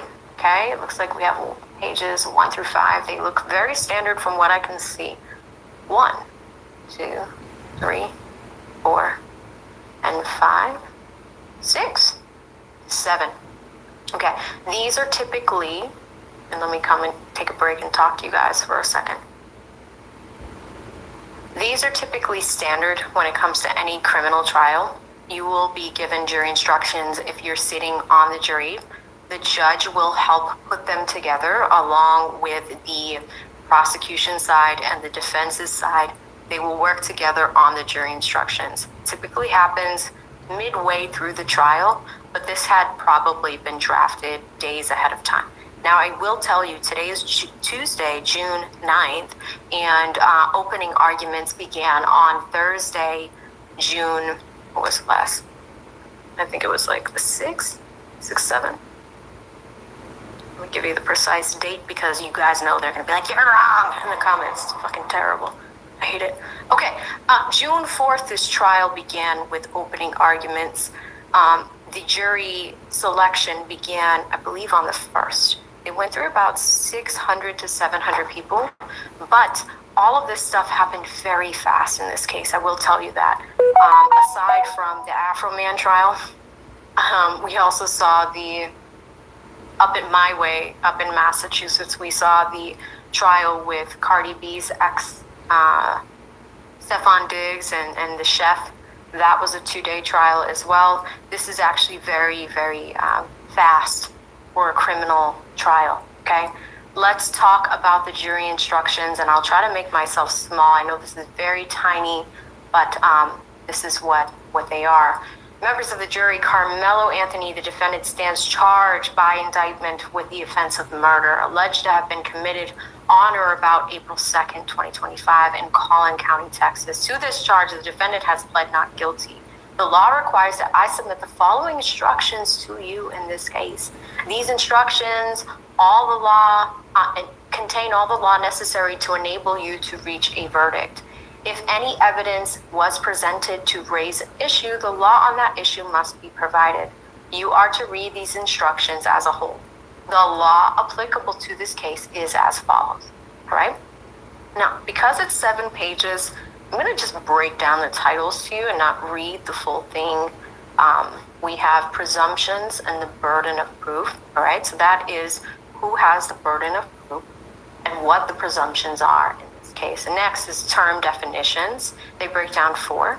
Bodily injury, so they tell you what bodily injury means. So you, dear viewer, if you're on the jury, they break down what bodily injury means legally in the state of Texas. It means physical pain, illness, or impairment of physical condition. Bodily weapon is the next one. That means anything in the manner of its use or intended use of capable or is capable of causing death or serious bodily injury. So the deadly weapon here is likely the knife. Individual means a human being who is alive. Why is that important? They teach us that in law school. If someone is passed on, are they still a human being after they pass? So you're really looking at the actions of one person in this space. Next, serious bodily injury means bodily injury that creates a substantial risk of death or that causes death, serious permanent disfigurement, or protracted loss of impairment of the function of any bodily member or organ. Arms, legs, anything that is protruding from the body, your bodily member. The offense definition, they give you some more definitions, right? A person commits murder if he intentionally or knowingly causes the death of an individual. What say you, Jack? Did he do it? A person also commits murder if he intends to cause serious bodily injury and commits an act clearly dangerous to human life that causes the death of an individual. What do you say, Jack? Did he do it? A person commits manslaughter if he recklessly causes the death of an individual, okay? So they gave you those 3 offense definitions for a reason. Now, when we come to mental state, this is the intent part of the crime, right? Because with murder, mens rea and actus reus are the 2 things that you need when it comes to criminal law. Mens rea, Latin term, it is your intent, thinking of committing that crime. Actus reus, also Latin, is you acting upon those thoughts in committing the crime. Do you have those two things with Melo? And this is why I'm going to speed through this, because like I said, there's those people that come from the Law and Crime Chat or TV, they already know the outcome, and they're like, Guilty, AB. Guilty. all right, we're going to catch up to you guys. But we do need to have a little chat here about these things, okay? So, coming back to it, offense definitions, the mental state definitions as to murder. The person acts intentionally or with intent with respect to the result of his conduct when it is his conduct, when his conscious objective or desire is to cause the result. So you need those two things. It's almost like an addition problem. Conscious objective or desire to cause the result leads to the result. A person acts knowingly or with knowledge with respect to the result of his conduct when he is aware that his conduct is reasonably certain to cause the result. Right? They go on to give you the definition of murder in the state of Texas. They go on to tell you the mental state definition as to manslaughter, and then they go on to give you manslaughter. That is 3 layers of what the potential sentencing could be and what the potential final outcome could be. Is it murder? Is it manslaughter?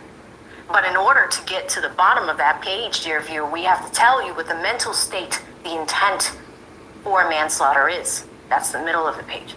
Okay? That's page 3. Coming to page 4, very, very important self-defense, and that is the use of deadly force in Texas. I'm not going to go over that because you guys already know what the outcome is, but this was the law in the state of, or not even was, is. Okay? You can use it, but it has to come with certain terms. 1, the use of force against another is not justified in the response to a verbal provocation alone. If I had a highlighter, I would highlight the hell out of that word, but this is a photograph, so I can't. Number 2, if the actor provoked the other's use or attempted use of unlawful force, unless, I love A's and B's, A, the actor abandons the encounter or clearly communicates to the other his intent to do so, reasonably believing he cannot safely abandon the encounter. And B, the other nevertheless continues or attempts to use unlawful force against the actor. Right? That, dear viewer, is when it's not justified. Let's go to the bottom half of the page. A person is justified in using deadly force in another. This is when it's okay. 1, if the person would be justified in using that force against the other, and you need both, when and to the degree the person reasonably believes a deadly force is immediately necessary to protect himself against the other's use or attempted use of unlawful deadly force. Right? Skipping ahead, going to page 5, they go on to reasonable belief and clearly spell that out for you. Deadly force, clearly spell that out for you. They say you are further instructed that it is your duty to consider all relevant facts and circumstances surrounding the alleged killing in the previous relationship existing between the accused and the deceased, if any, together with all of these facts and circumstances to show the condition of the mind of Carmelo at the time of the alleged offense. Now, therefore, bearing in mind the foregoing definitions and instructions, if you believe from the evidence beyond a reasonable doubt that Carmelo did commit murder or manslaughter, but you further find from the evidence or have reasonable doubt thereof that the defendant reasonably believed that deadly force when and to the degree used, if it was immediately necessary to protect himself against the use or attempted use of unlawful deadly force by Austin or others, you will acquit the defendant and say, by your verdict, not guilty. Right? So you see from these jury instructions, it clearly spells out how the jury gets to an outcome. If they go not guilty, you needed to satisfy the items that were talked about in that paragraph. That's an option. I should go through all of them because you guys know that I hate this case. It's like the comment section makes me want to barf. I hate it so much. But next up, they talk about if you lead to a guilty verdict, here's how you get there. So because we're already there, let's go to that section. You will find the defendant on his plea of self-defense. They did not get there.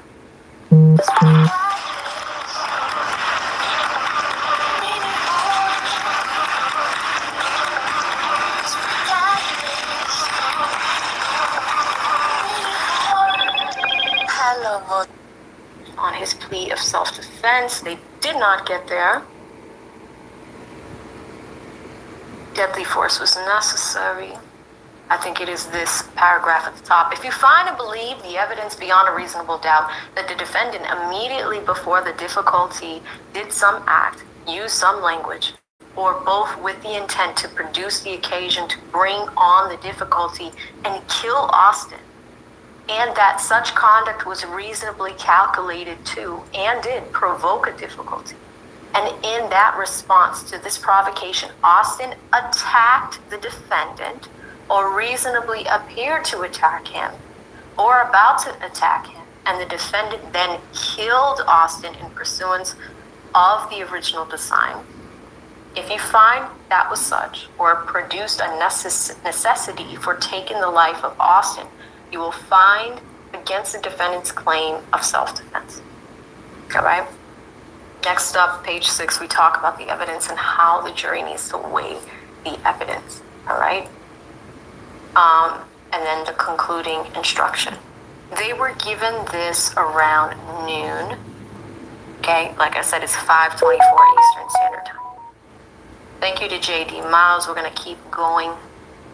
And he showed screenshots of the judge's charge to the jury and Carmelo Anthony's murder trial. It's the instructions they followed to determine whether the defendant's actions met the requirements of a murder or manslaughter. If they don't meet the requirements of either, he will be found not guilty. He says he was headed in the courtroom 2 hours ago and will reveal the verdict as soon as it's announced. 2 hours ago, the verdict was reached. Carmelo Anthony's murder trial, it will be announced sometime after 2:05. Scrolling up. Tense scene in and around Collin County Courthouse. More than 24 deputies outside of the courtroom alone. Outside, a crowd is gathering with chants of free Carmelo.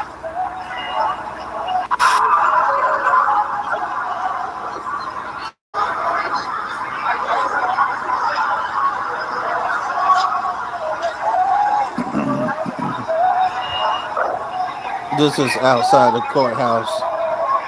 She's playing. Sorry, y'all can't see. Okay, I'm back, y'all. My bad.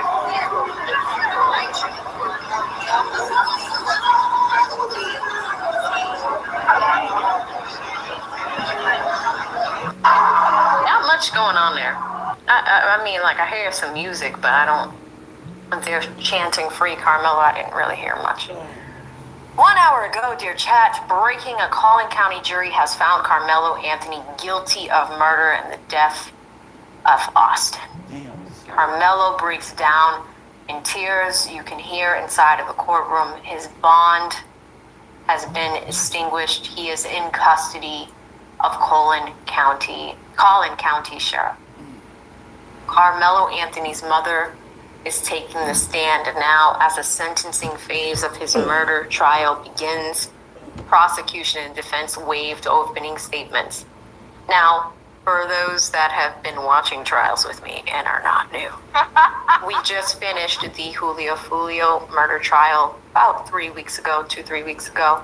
And this is common where sometimes when you have high intensity cases, you will immediately go into the penalty phase. So after the jury reaches its verdict, you will go into the penalty phase of that trial, and the jury will Then the second part of their job is to recommend what the appropriate sentencing is. Okay? So that's what we're looking at in these tweets. And again, I look forward to everybody saying I'm wrong. I don't know what I'm talking about. Didn't go to law school for 4 years or do undergrad and legal. Gotta love being a YouTuber. It's so much fun. Next, Carmelo's mother is taking the stand now as the sentencing phase of his murder trial begins. Prosecution and defense waived opening statements. Moving ahead, an hour ago, punishment phase ended abruptly after one witnessed Carmelo Anthony's mother. Both sides rested after waiving opening statements. What did the mother say? He's my oldest. He's my firstborn. He will always be my baby. I love him very much. Defense. Does your son regret what he did? Mother. Yes. He's very sorry for what he did. Punishment phase just ended after one witness. 2 questions from defense and 1 from the prosecution. Judge will work on charge. We have another video. It's a scene outside the Collin County Courthouse after guilty verdict in Carmelo Anthony trial.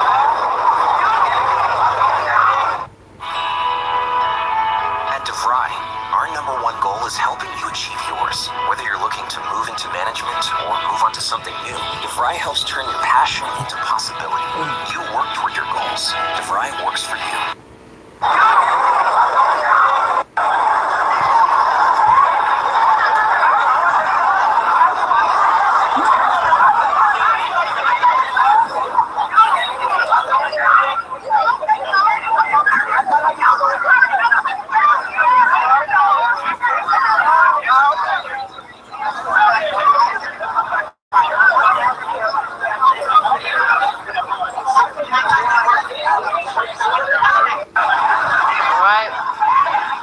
That's what we have. Let me just do a quick refresh to see if there's anything else we are missing. Thank you so much to JD Miles. That was as of 17 minutes ago. So, dear viewer, that's it.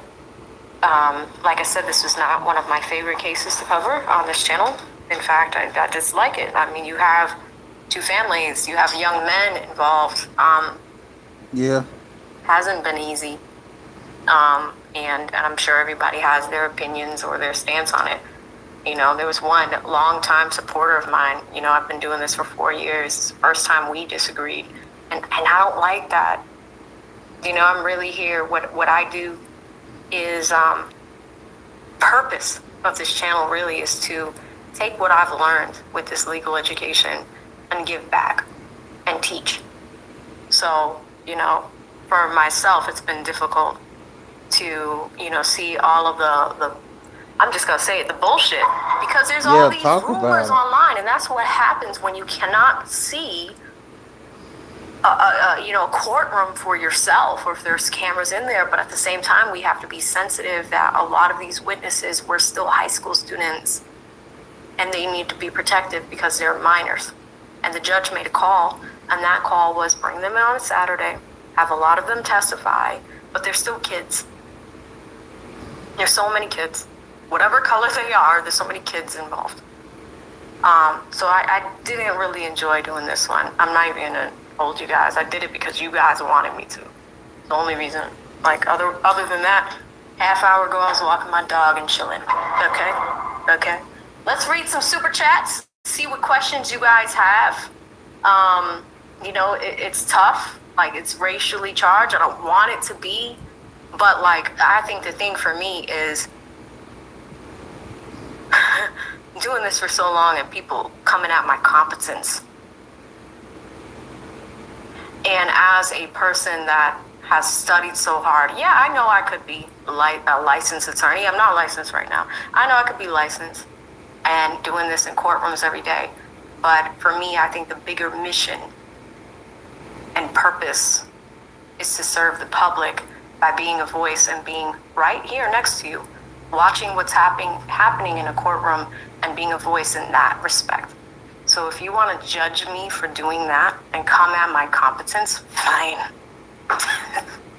We gonna do it anyway, all right? Like, we gonna do it anyway. That's fine. But again, if you're new here and you want to stick around, that's cool. I don't recall what I said today.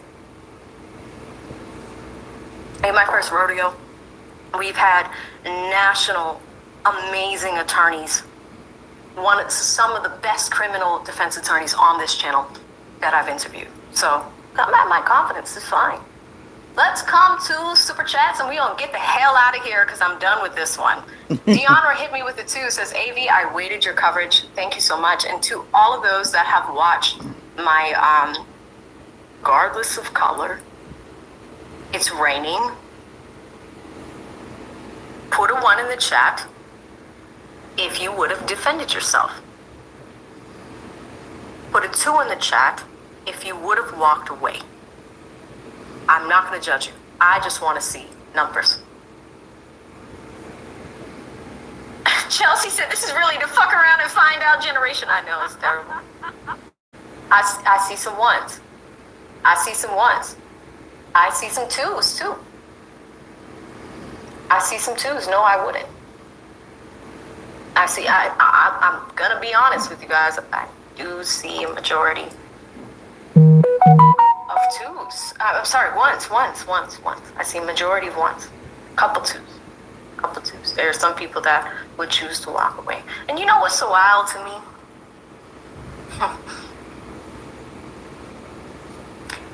I trust my chat because, like, this is why I know. It's not you guys.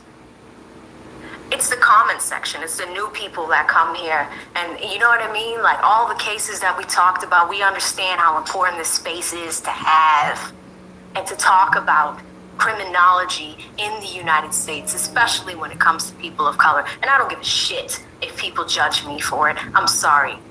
I grew up in a rough part of Boston, okay? At the end of the day, they're like, oh, you Cape Verde, you still black.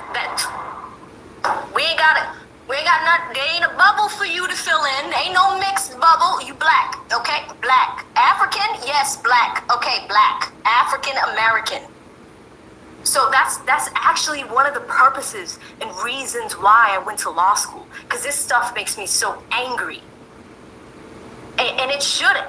But it's just like, when people actually look at people of color in the space of law, and it was just like, you're dumb, you're wrong, you don't know what you're talking about. I'm sorry, do you want to take these books and go to law school yourself? Do you want to figure it out? Do you want to go do that? It makes me so hot, guys. It makes me so hot. See, look at this. You went to law school and you're defending a murderer. When the fuck did I say that? When? Chat? Did I say it? When did I physically say AV to the 7th power cosigns murder? When did I say that? Do you see what I mean? Do you see? When did I say that? Like, I'm done. I'm done. I'm done. Yeah, you know what? Thank you, YT. Let me come back to my people. I just, like, and for people that have watched me for years, y'all know I don't turn up. But, like, literally, this case is so crazy because you get people that, like, will try to piss you off. Yeah. And it's insane.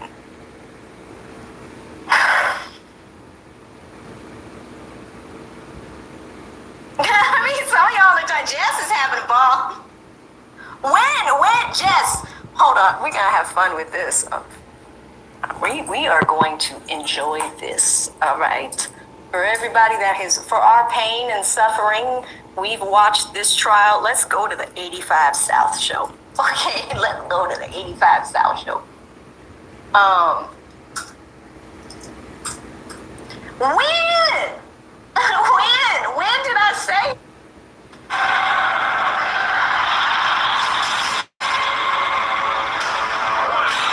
That woke up still something special.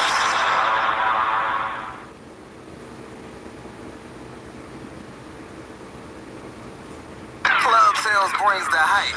Whether it's for that, still not in fit check, or couch athlete trash talk, Club Sale just hits. Crack open the cans and simply surviving another Tuesday. Club Sales, hype your night.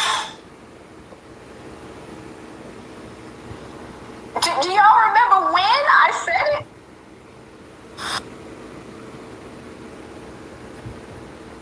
I don't care if this is unprofessional. Good change. You need to every shit. Carlos, please.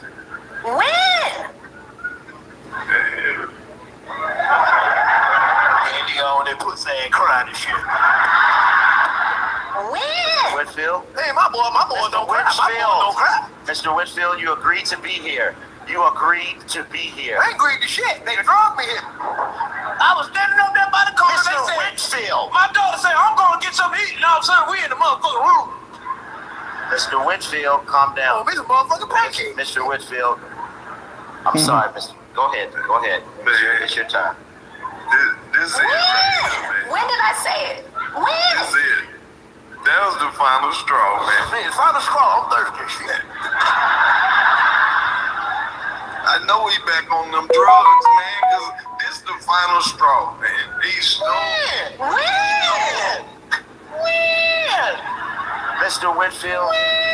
Mr. Whitfield. He said I'm on drugs. When? This is your child, Mr. Whitfield. Man, I've been clean. He said I'm on drugs. When? Mr. Whitfield. You're making this much more difficult than it has to be. He keep listening, motherfucker. You don't need no father. He keep telling me I'm on drugs. I'm so sorry about this. See what I'm saying? I see what you're saying, but I still He high right now. I need you to get it out. He has to He hear high it. right now. He needs to hear it. He think we don't know, but we do know. He stole $300 from the youth choir.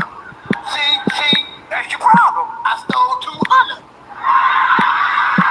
They cheering. What they gonna do? They can't say no goddamn way.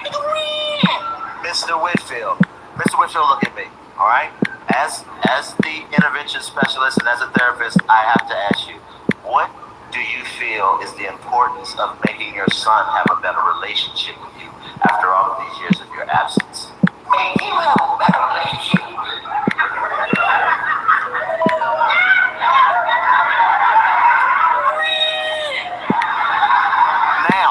Now, that's when, Mr. Whitfield. But, son, listen, son. I know I wasn't there. Okay? Yes. Where are you right now?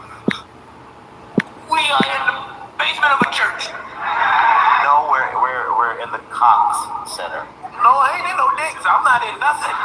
No, he's not in nothing. That's what I'm saying. That's where I am. I am not in nothing. When? It's so crazy, chat. Anyway, I love y'all. I love my chat, my people. We stick together.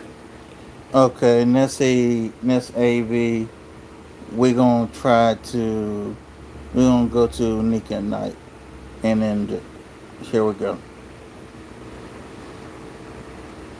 All right. Hey, what's up? It's your girl Neek, and you're tuned in to Neek at Night. And tonight I have a special guest by the name of Emerald Stone. Now, if you guys have been on social media and you have been seeing that clip go around where there's this guy.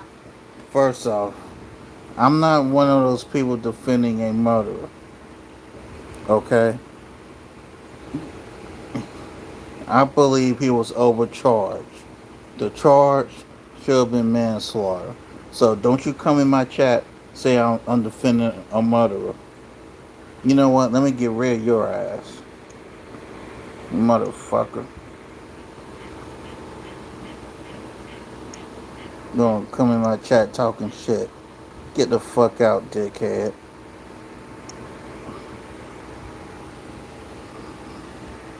dick-headed motherfucker.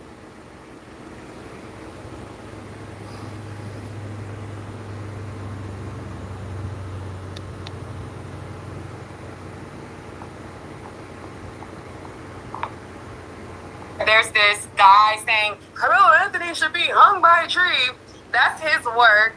He has been outside documenting for his company or Instagram. Yeah, from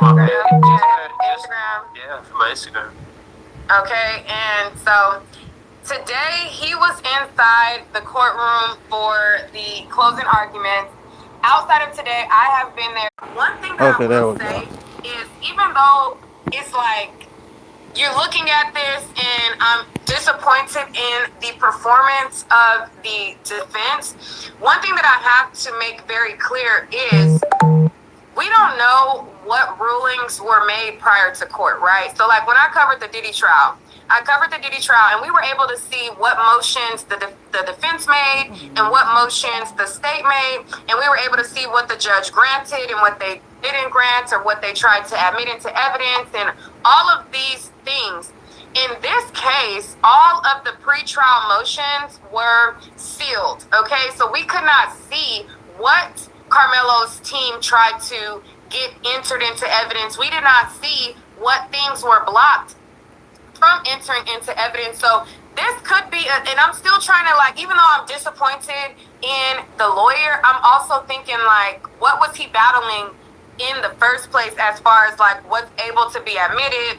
Was he able to even bring an expert in? Or what the deal is? I would like to know, because that's, yeah. Yeah, that's important. Well, one thing that I also heard, some people mention was that the actual judge was just, cutting down the defense. Every angle that the defense tried to work, the judge just kept on cutting him. Very dismissive about everything that was brought up by the defense. So the judge played a big role in this as well, because I remember the second I saw him, there was the second I saw him, there was a kind of like a weight on his face, almost like that there was a chip on his shoulder. So it kind of, at that point, it became apparent to many of us that it wouldn't be, probably wouldn't go well. It didn't. So yeah, it was interesting. Let me know what you felt like. What was the atmosphere like outside when the verdict was read? Oh, okay. So, it was, well, I can give you like a little bit beforehand and then kind of leading into it, because before it was getting tense.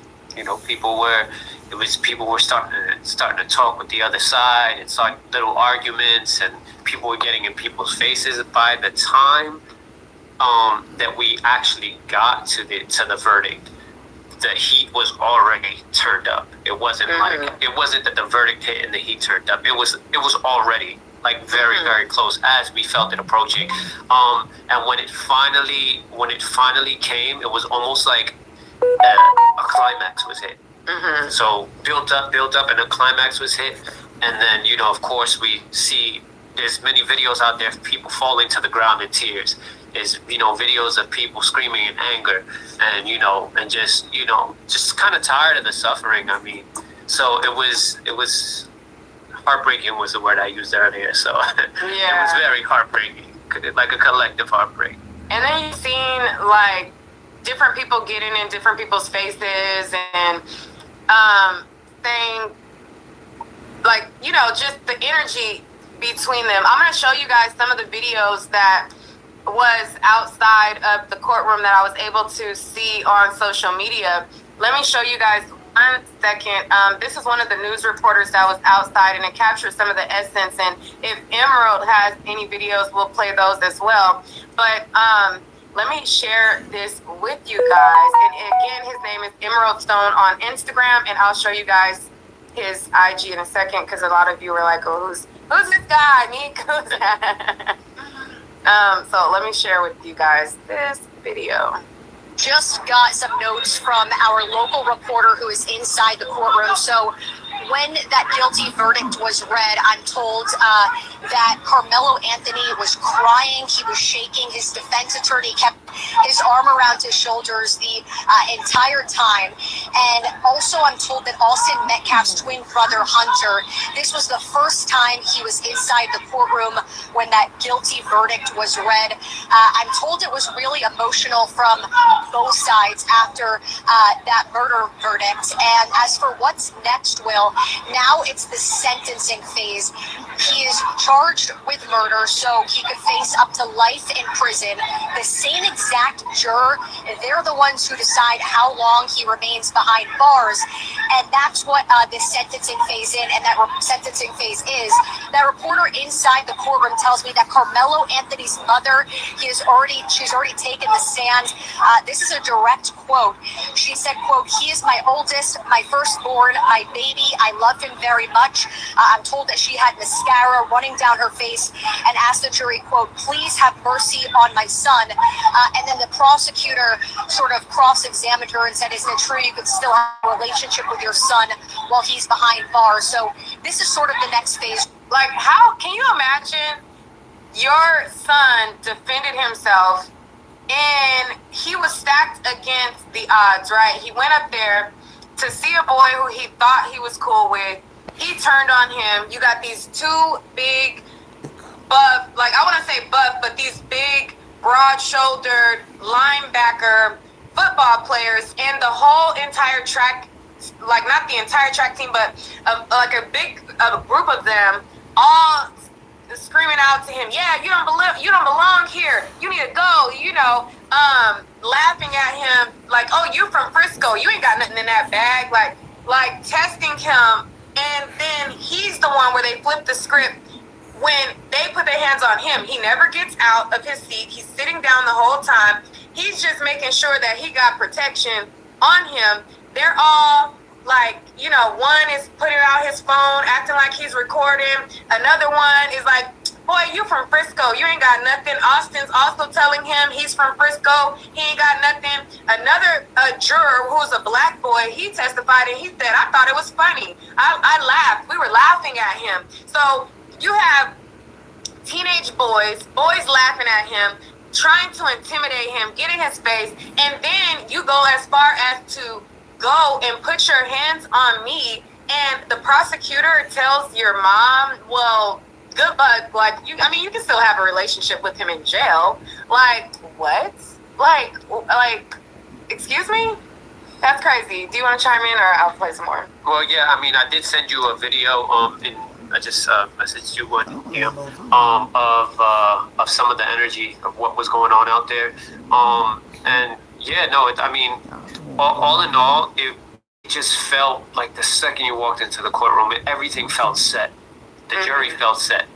The judge felt set. Everything felt set. Like, it felt like for me personally, a losing situation. Yeah. And it was kind of hopeless. It's one of those situations where you're like praying for like justice, and then justice actually wasn't served. So yeah, very, very, very kind of frozen feeling in the room while outside was hitting a climax. Yeah, somebody's saying, you guys are telling me to read somebody's comment. I don't see it. Oh wait, it's a group on Facebook. You're being targeted. I don't know why, but they had your kid on there, even her fucking school, your family address, all type of hateful comments. Oh, this is what you guys are talking about. What group? Hey, what's the name of the group? What's the name of the group?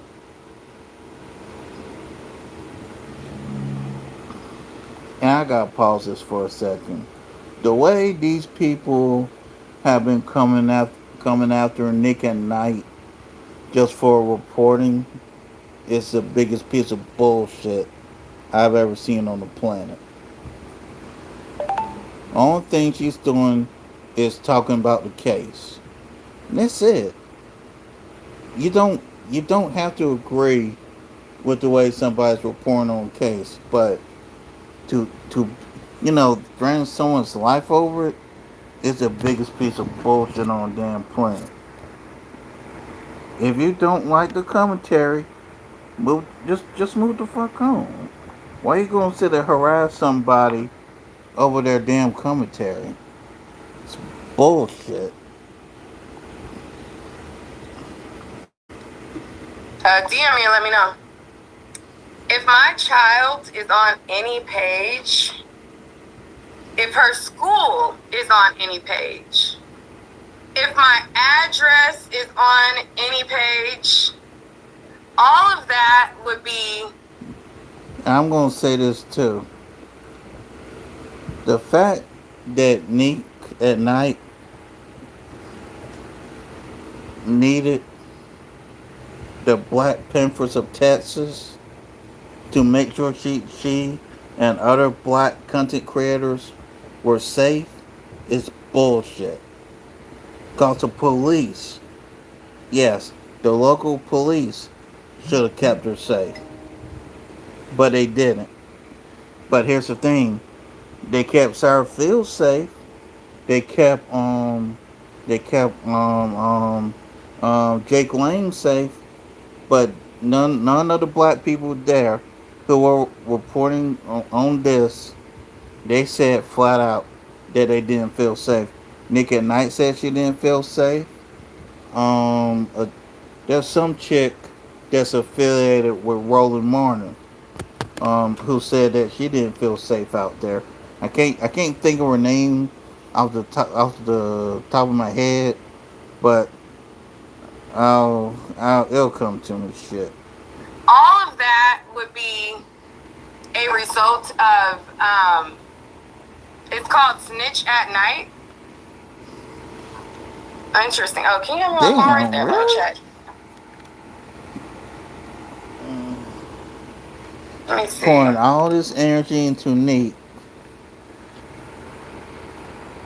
for no damn reason. And I guarantee you, some of these people probably don't even work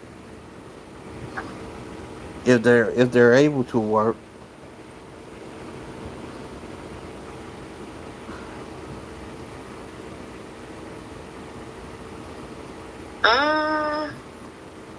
Y'all have to send me a link. I don't see any. I don't see it. I don't see.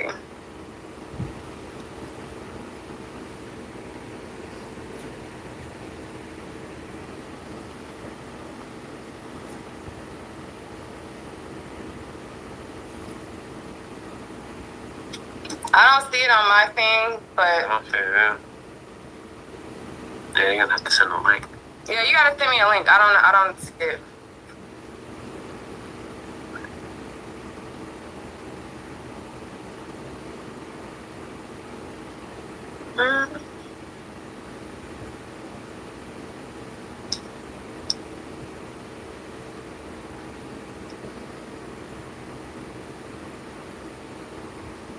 Is he calling Kaepernick? Yes. And is the sound coming through? Is it coming through? Let me know.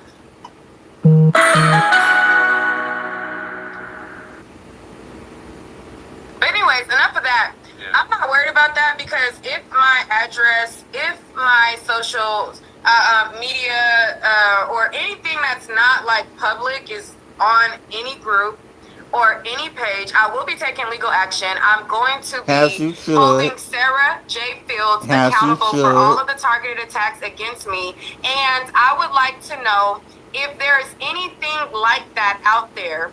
I would like you guys to screenshot it, document it, and send it to me because all targeted attacks against me, all of these racial comments where people are discrediting me, and all of these things that are affecting my physical job of being a media reporter, and if anything hinders the ability for my child to maintain the safety in her school or anything like that, we will be taking legal action. We have already started looking into different legal channels.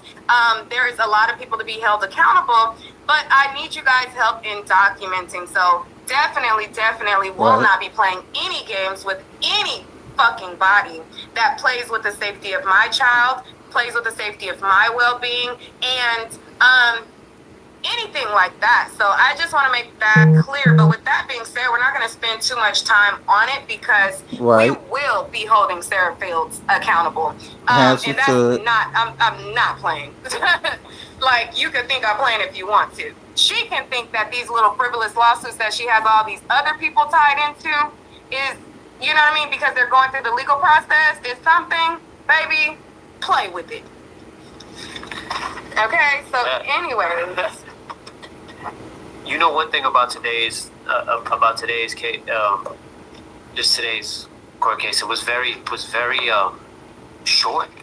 It was like surprisingly short. I mean, it was 30 minutes each.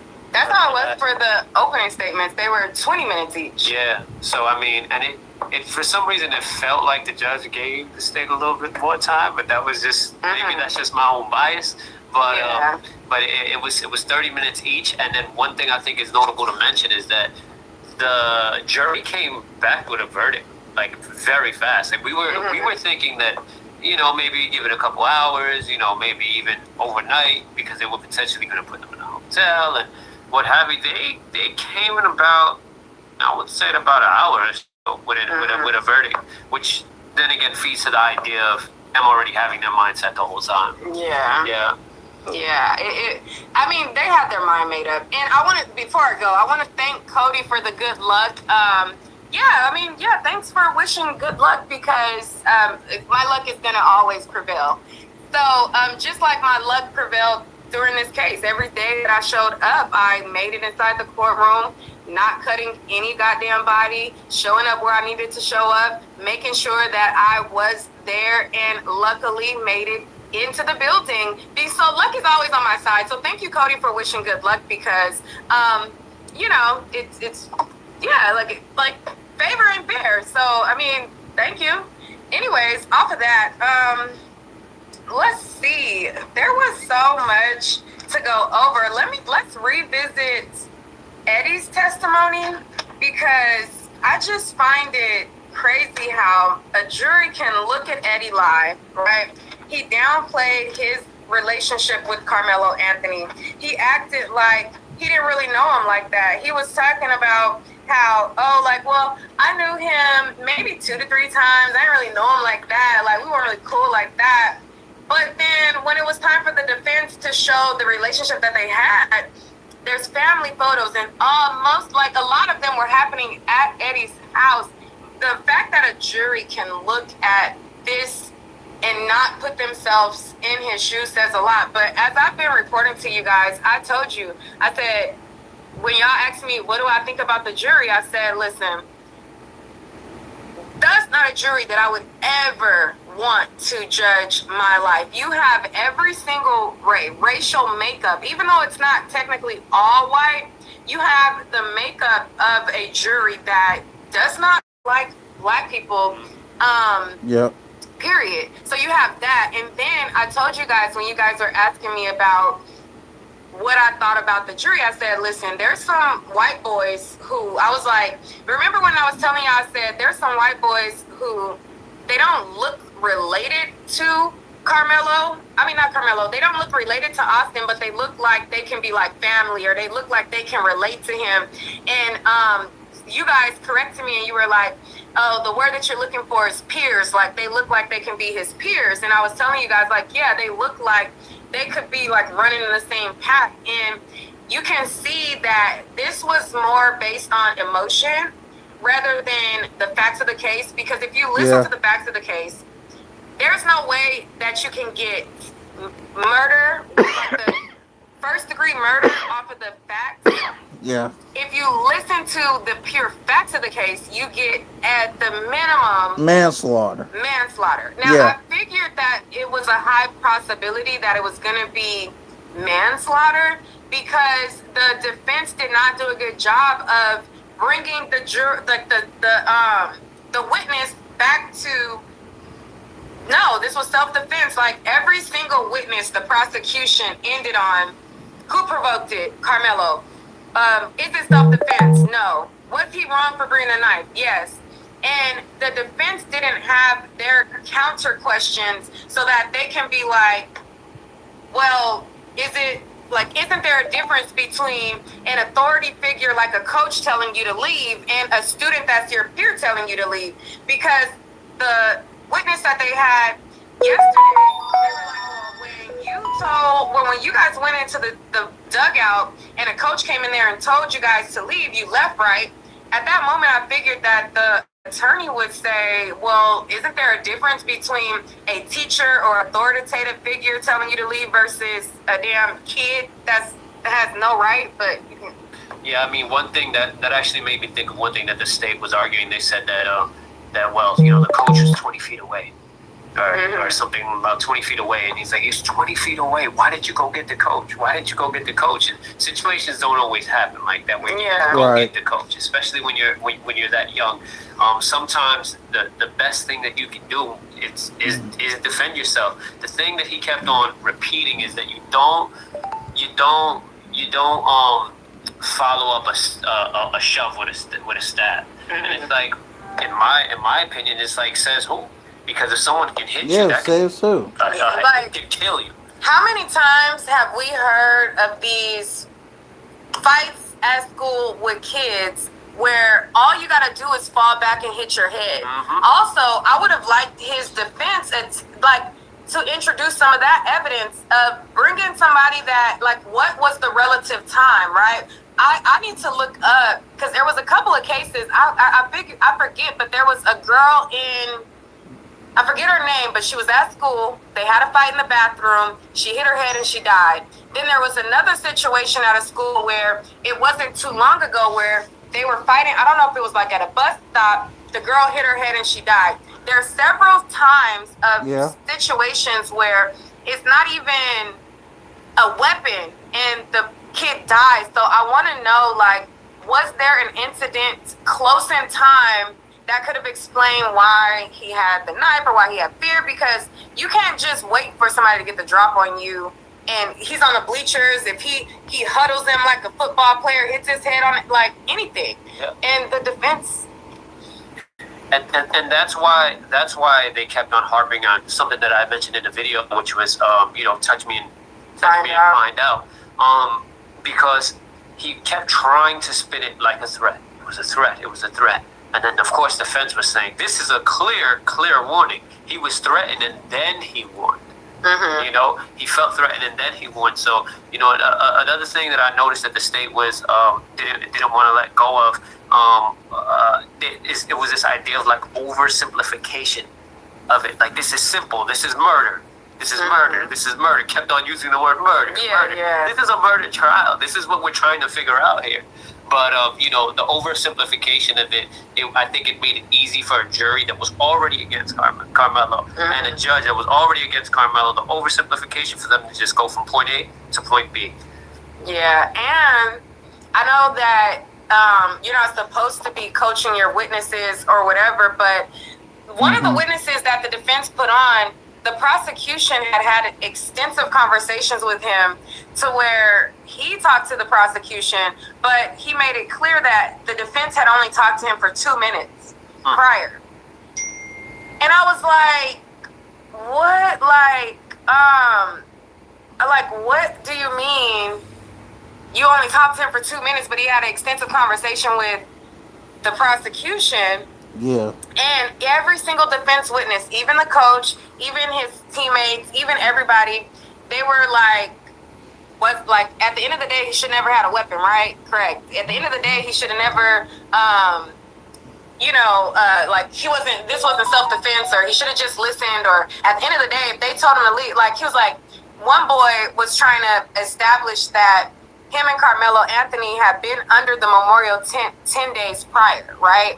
And that came out in the testimony. And the prosecution at the end, where he was like doing his same, you know, how he leaves off every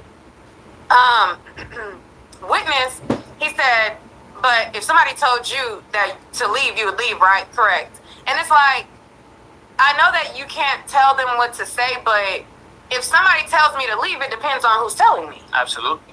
And this is an issue, is that I noticed that 35 years. I don't want to make it. Hold on 1 second. Ooh. Did it come in? Hold on.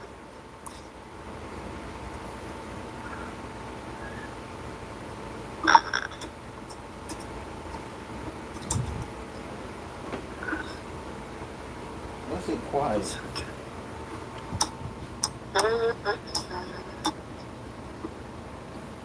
Okay, she's looking for something. I don't see any sentences online right now. Everybody's saying 35 years, though. Yeah.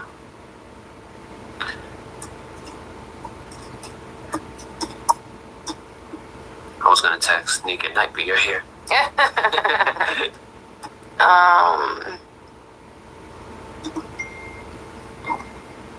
Let me see. Let me see if Sheba. Wow. Yep. Wow. Found guilty, sentenced to 35 years.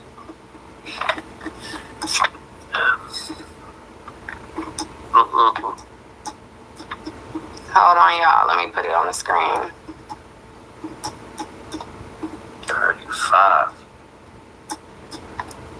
All right, so this is Fox 4KDFW. It says Carmelo Anthony found guilty, sentenced to 35 years in prison. Okay, it says jurors have found Carmelo Anthony guilty of murder for the stabbing of 17-year-old Austin Metcalf at a 2025 track meet. Prosecutors labeled the fatal stadium stabbing a provoked, unjustified sneak attack inside a team tent, while the defense countered that it was a split-second action in self-defense out of fear and chaos. Anthony was sentenced to 35 years in prison. He faced anywhere from 5 to 99 years in prison. The 19-year-old was convicted of murder April 2nd, which is today, for the death of bully Austin Metcalf, who was 17 at the time. And this came out of the Collin County courthouse, where the jury was sequestered once they start deliberating. And, you know, that's crazy. So it just came in at 7:30 p.m. Right now for me, it's 7:35 p.m. But the sentence was just announced at 7:30 p.m. The jury sentenced him to 35 years, and he will be eligible for parole after half of that time is served.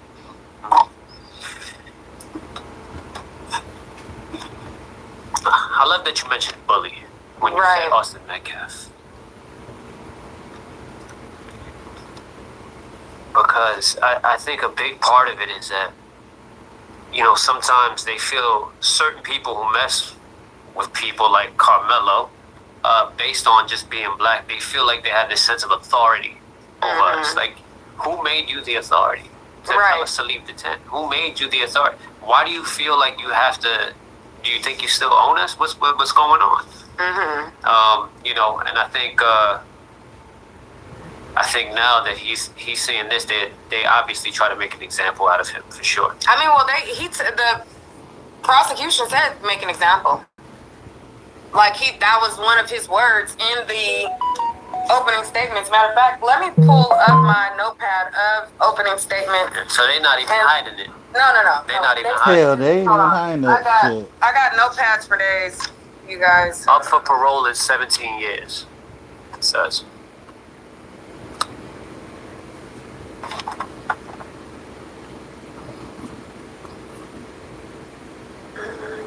Okay, so let's go over the opening statements. So when I got in, I was looking at the jury. They said that there was going to be 20 minutes for each side for opening. The jury raised their hand. They were sworn in. And at first I put 3 Asian, 2 Indian / like Middle Eastern, but it was actually 3 and 3. Because one was a man that was kind of like Indian, Middle Eastern or whatever. So then they started out by reading the indictment. And then they asked Carmelo how does he plead, guilty, not guilty. And then Carmelo said he pled not guilty. And then I'm going to just read through some of what Bill Werski said in his opening statements. And he basically said that he wanted him to basically make an example out of him. He said, when he was ending in the final words, he said, "You will hear a telltale lie. He lies to Cortez and says, I told him not to touch me. That's a lie. That tells you everything you need to know about his mindset. He tossed the knife immediately after, tried to slip away from the scene, that lie is important. You will start to hear from the witnesses and see the video. This is murder and not self-defense. You can't provoke someone, then take their life. This case is murder, plain and simple. And I expect you to follow the oath and the evidence and find this man guilty. Let me bring it back some, because he definitely said something about like making an example. Let me just bring it back to the top so I don't skip through it. But he said, after Carmelo Anthony pled guilty, he says, we're all here this morning, Wednesday, April 2nd. And basically, Carmelo decided to take a knife to a track meet and provoke a young man into touching him. He took a knife into his chest, and Austin died because this man did an unjustified, unprovoked murder. This case has nothing to do with race. This case has nothing to do with self-defense. He launched a sneak surprise attack into Austin after goading him into a fight.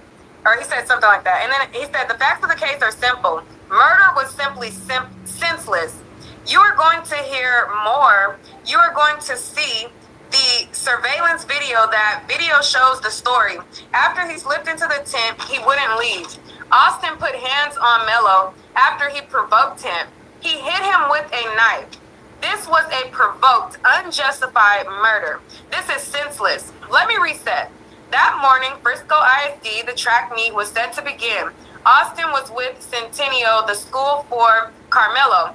The coach sent a text to Austin that he needed them to step up and help that morning. The rain began to fall. Some teams went to the buses. Some were on the field. Some with their teams in the tents. 6 minutes, the murder, 6 minutes. Okay, so basically they were like, all of this happened from the time that Carmelo seen the twins and was under the tent to the time that the murder happened in the matter of 6 minutes. From the time of Carmelo seeing the twins until him being arrested in cuffs was 15 minutes, but that came later in testimony. But anyways, he said that all of this happened in the matter of 6 minutes. 6 minutes before the murder, Austin and his brother entered the tent. You will see normal activity in the tent. 2 minutes after Austin enters, Carmelo is visible. He makes a beeline into the memorial tent. You will see more normal activity in the tent. The other kid asked, why was he there? And they wanted to know why or how they treat the tent culture. And he said they treat the tent like a locker room. They want to be able to protect their valuables from theft. And Austin was stepping up and he told him to leave. And after several told him to leave, Austin took the bait. After he goaded him into hitting him, he refused to leave and took his knife and plunged it into Austin. He then runs and tries to blend in and slips out the gate. The kids, once they realized the stabbing, they ran. Once Austin realized he was stabbed, he lifts up his shirt and shows he had been stabbed in the heart. The kids pointed Carmelo out. Right as he tried to leave, he told them, he touched me first, as if that justified the murder he just committed. Officer Cortez heard the call of the stabbing. He runs, he hears the kids, and he activates his body cam, and police detain Austin. They detain Carmelo. You will see body cam. Cortez puts him in custody. Carmelo says, I'm not the alleged suspect. I did it. You will hear him say, he touched me first. You will hear a telltale, that's why I say you will hear a telltale lie. And then he was saying how it was senseless. Maybe it came later in the testimony, but he definitely told them to send a message. I probably didn't grab it, but I remember. You know, one thing today that the state actually said that to try to justify, they said that Carmelo said he touched me, right? Or he said if he was getting jumped, wouldn't they have said they touched me? Wouldn't Carmelo have said they touched me if he was getting jumped? But they know that the jury is on social media, so there was this guy going viral saying that 4 kids jumped him. Yeah, exactly. So he's responding to social media. So you know, he was trying to like put it like, you know, make it seem like it was just a targeted thing, and then but at the same time, even if they did surround him, even if they did, it was Austin that he had stabbed. It was one person. So yes, he touched me would be the proper way to go about that. And it was one person that put their hands on and it was one person in the first place. But yeah, I do love what you said about him saying that there's this idea of, okay, we need to make an example, because this is the same thing on the video I had showed you earlier of homie saying, yeah, let's lynch him outside. It's the same thing. Let's hang him from a tree. Let's make an example of him so that everybody who sees now knows that you can't approach us in this way. You can't defend yourself if we're the aggressors. You can't do this. So, this has always been the agenda, to scare us in any way possible. Yeah, and the video that he's talking about, I'm gonna show it to you right now. This is what he's talking about when Trigger warning. let me show you guys. This is their version of making an example out of someone. Carmelo Anthony should be swinging from a tree outside this courthouse. Carmelo Anthony should be hanging from a tree. He wants to reestablish race relations in this country so that we can get along. Tensions were high today for the Carmelo Anthony case, who is on trial for the alleged unaliving of Austin Metcalf. We love our value. They deserve protection too. So, excuse me if I use colorful language like Carmelo Anthony should be swinging from a tree. Our people are being hunted by your people. It's the other way around, because for years and years and centuries, white people have killed black people. You deny that? Like that hung black people. Like have enslaved black people, have incarcerated black people. I think it's victim culture. I think it's victim culture, and there's too much. You crack ass motherfucker, you barely made it. You got one foot in the grave and one on a banana peel. I'm gonna push you if I get close enough. Many supporters from each side showed up and gave their side of the story, including Next I Gen. want to put out how Carmelo feels. He feels like any 8, 19-year-old child That's one of our sons. Yeah, that's what. I'm just coming here to support one of my family friends. I think it's messed up what they did. I'm not saying anything racially, but I'm protesting that somebody that did a crime should be in prison for that crime. Because if the shoe was on the other foot, they wouldn't give it to you. Let's say the community. I just want to make sure that I capture, like, in my mind, like, everything, how it happens. I'm Native American. I believe in Christian values. I'm here to stand for these people over on this side. They're animals. They're heathens. They're fucking, they shouldn't even be allowed in this country anymore. They are agreeing that an innocent person should be murdered and the guy should get away. I don't agree with that. Yeah, it was pretty wild, but I put some details below about the case. Let me know your thoughts on this. Carmelo Anthony should be swinging from a tree outside this courthouse. All right, This so that's the racist video that he was bastard. talking about, where he said that This example, this idea of making an example out of black people in any way they can to intimidate us, so that we don't tell them F around and find out.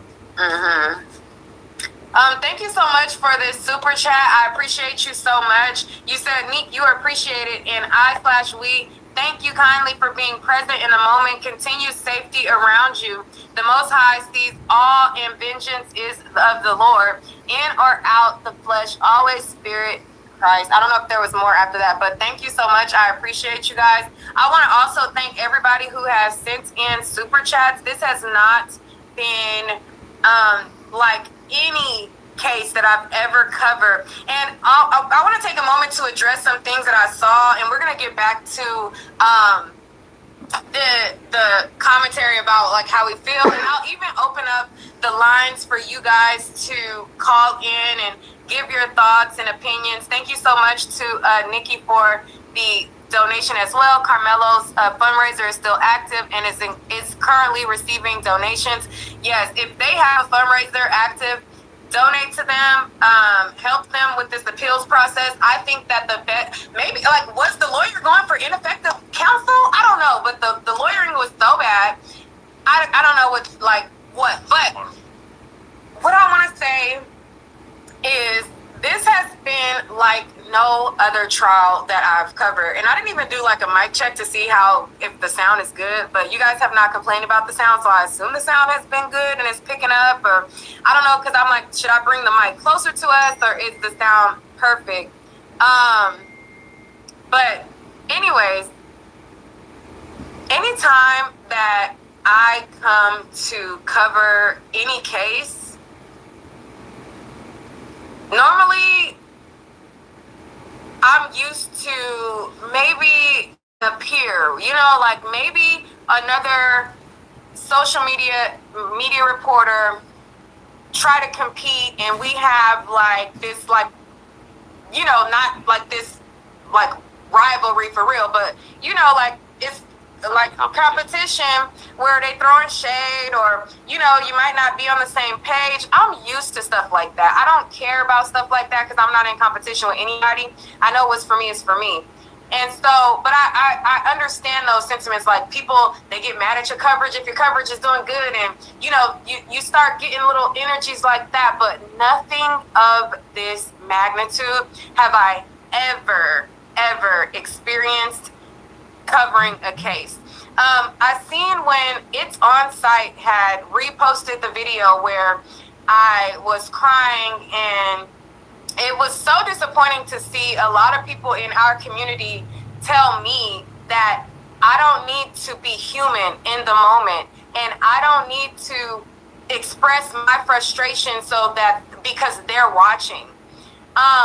I think that in situations like this, it is important to document and show what they're doing so that everybody can see what's happening. I am a California resident. I'm not from a red state. I'm from where it's kind of liberal. I know that racism happens, and I know that there are police officers that have killed Black people and gotten off, etc. But I know that, like, I don't really like trust police, but I've kind of been like, well, if I ever have an issue, I can count on the police. You get what I'm saying? You guys don't understand what message has been sent throughout this entire thing. And I'm gonna just briefly talk to y'all about how it's been for me, because in the moment when I broke down, it wasn't because she's showing like she's weak, or no, it was just I came out being disappointed in like the process, and I'm like, what is, like, in my mind, what is happening with this lawyer? What, like, I'm like, oh my God, like it's not going well. Yeah. It's not like the things that should have been like happening as far as like discrediting witnesses or making certain points. None of those had happened at that point.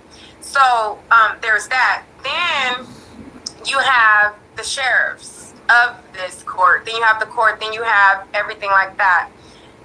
I document it, right? Like, normally if I have a problem, I go to the police like, hey, I got a problem. And they kind of are the neutral party, right?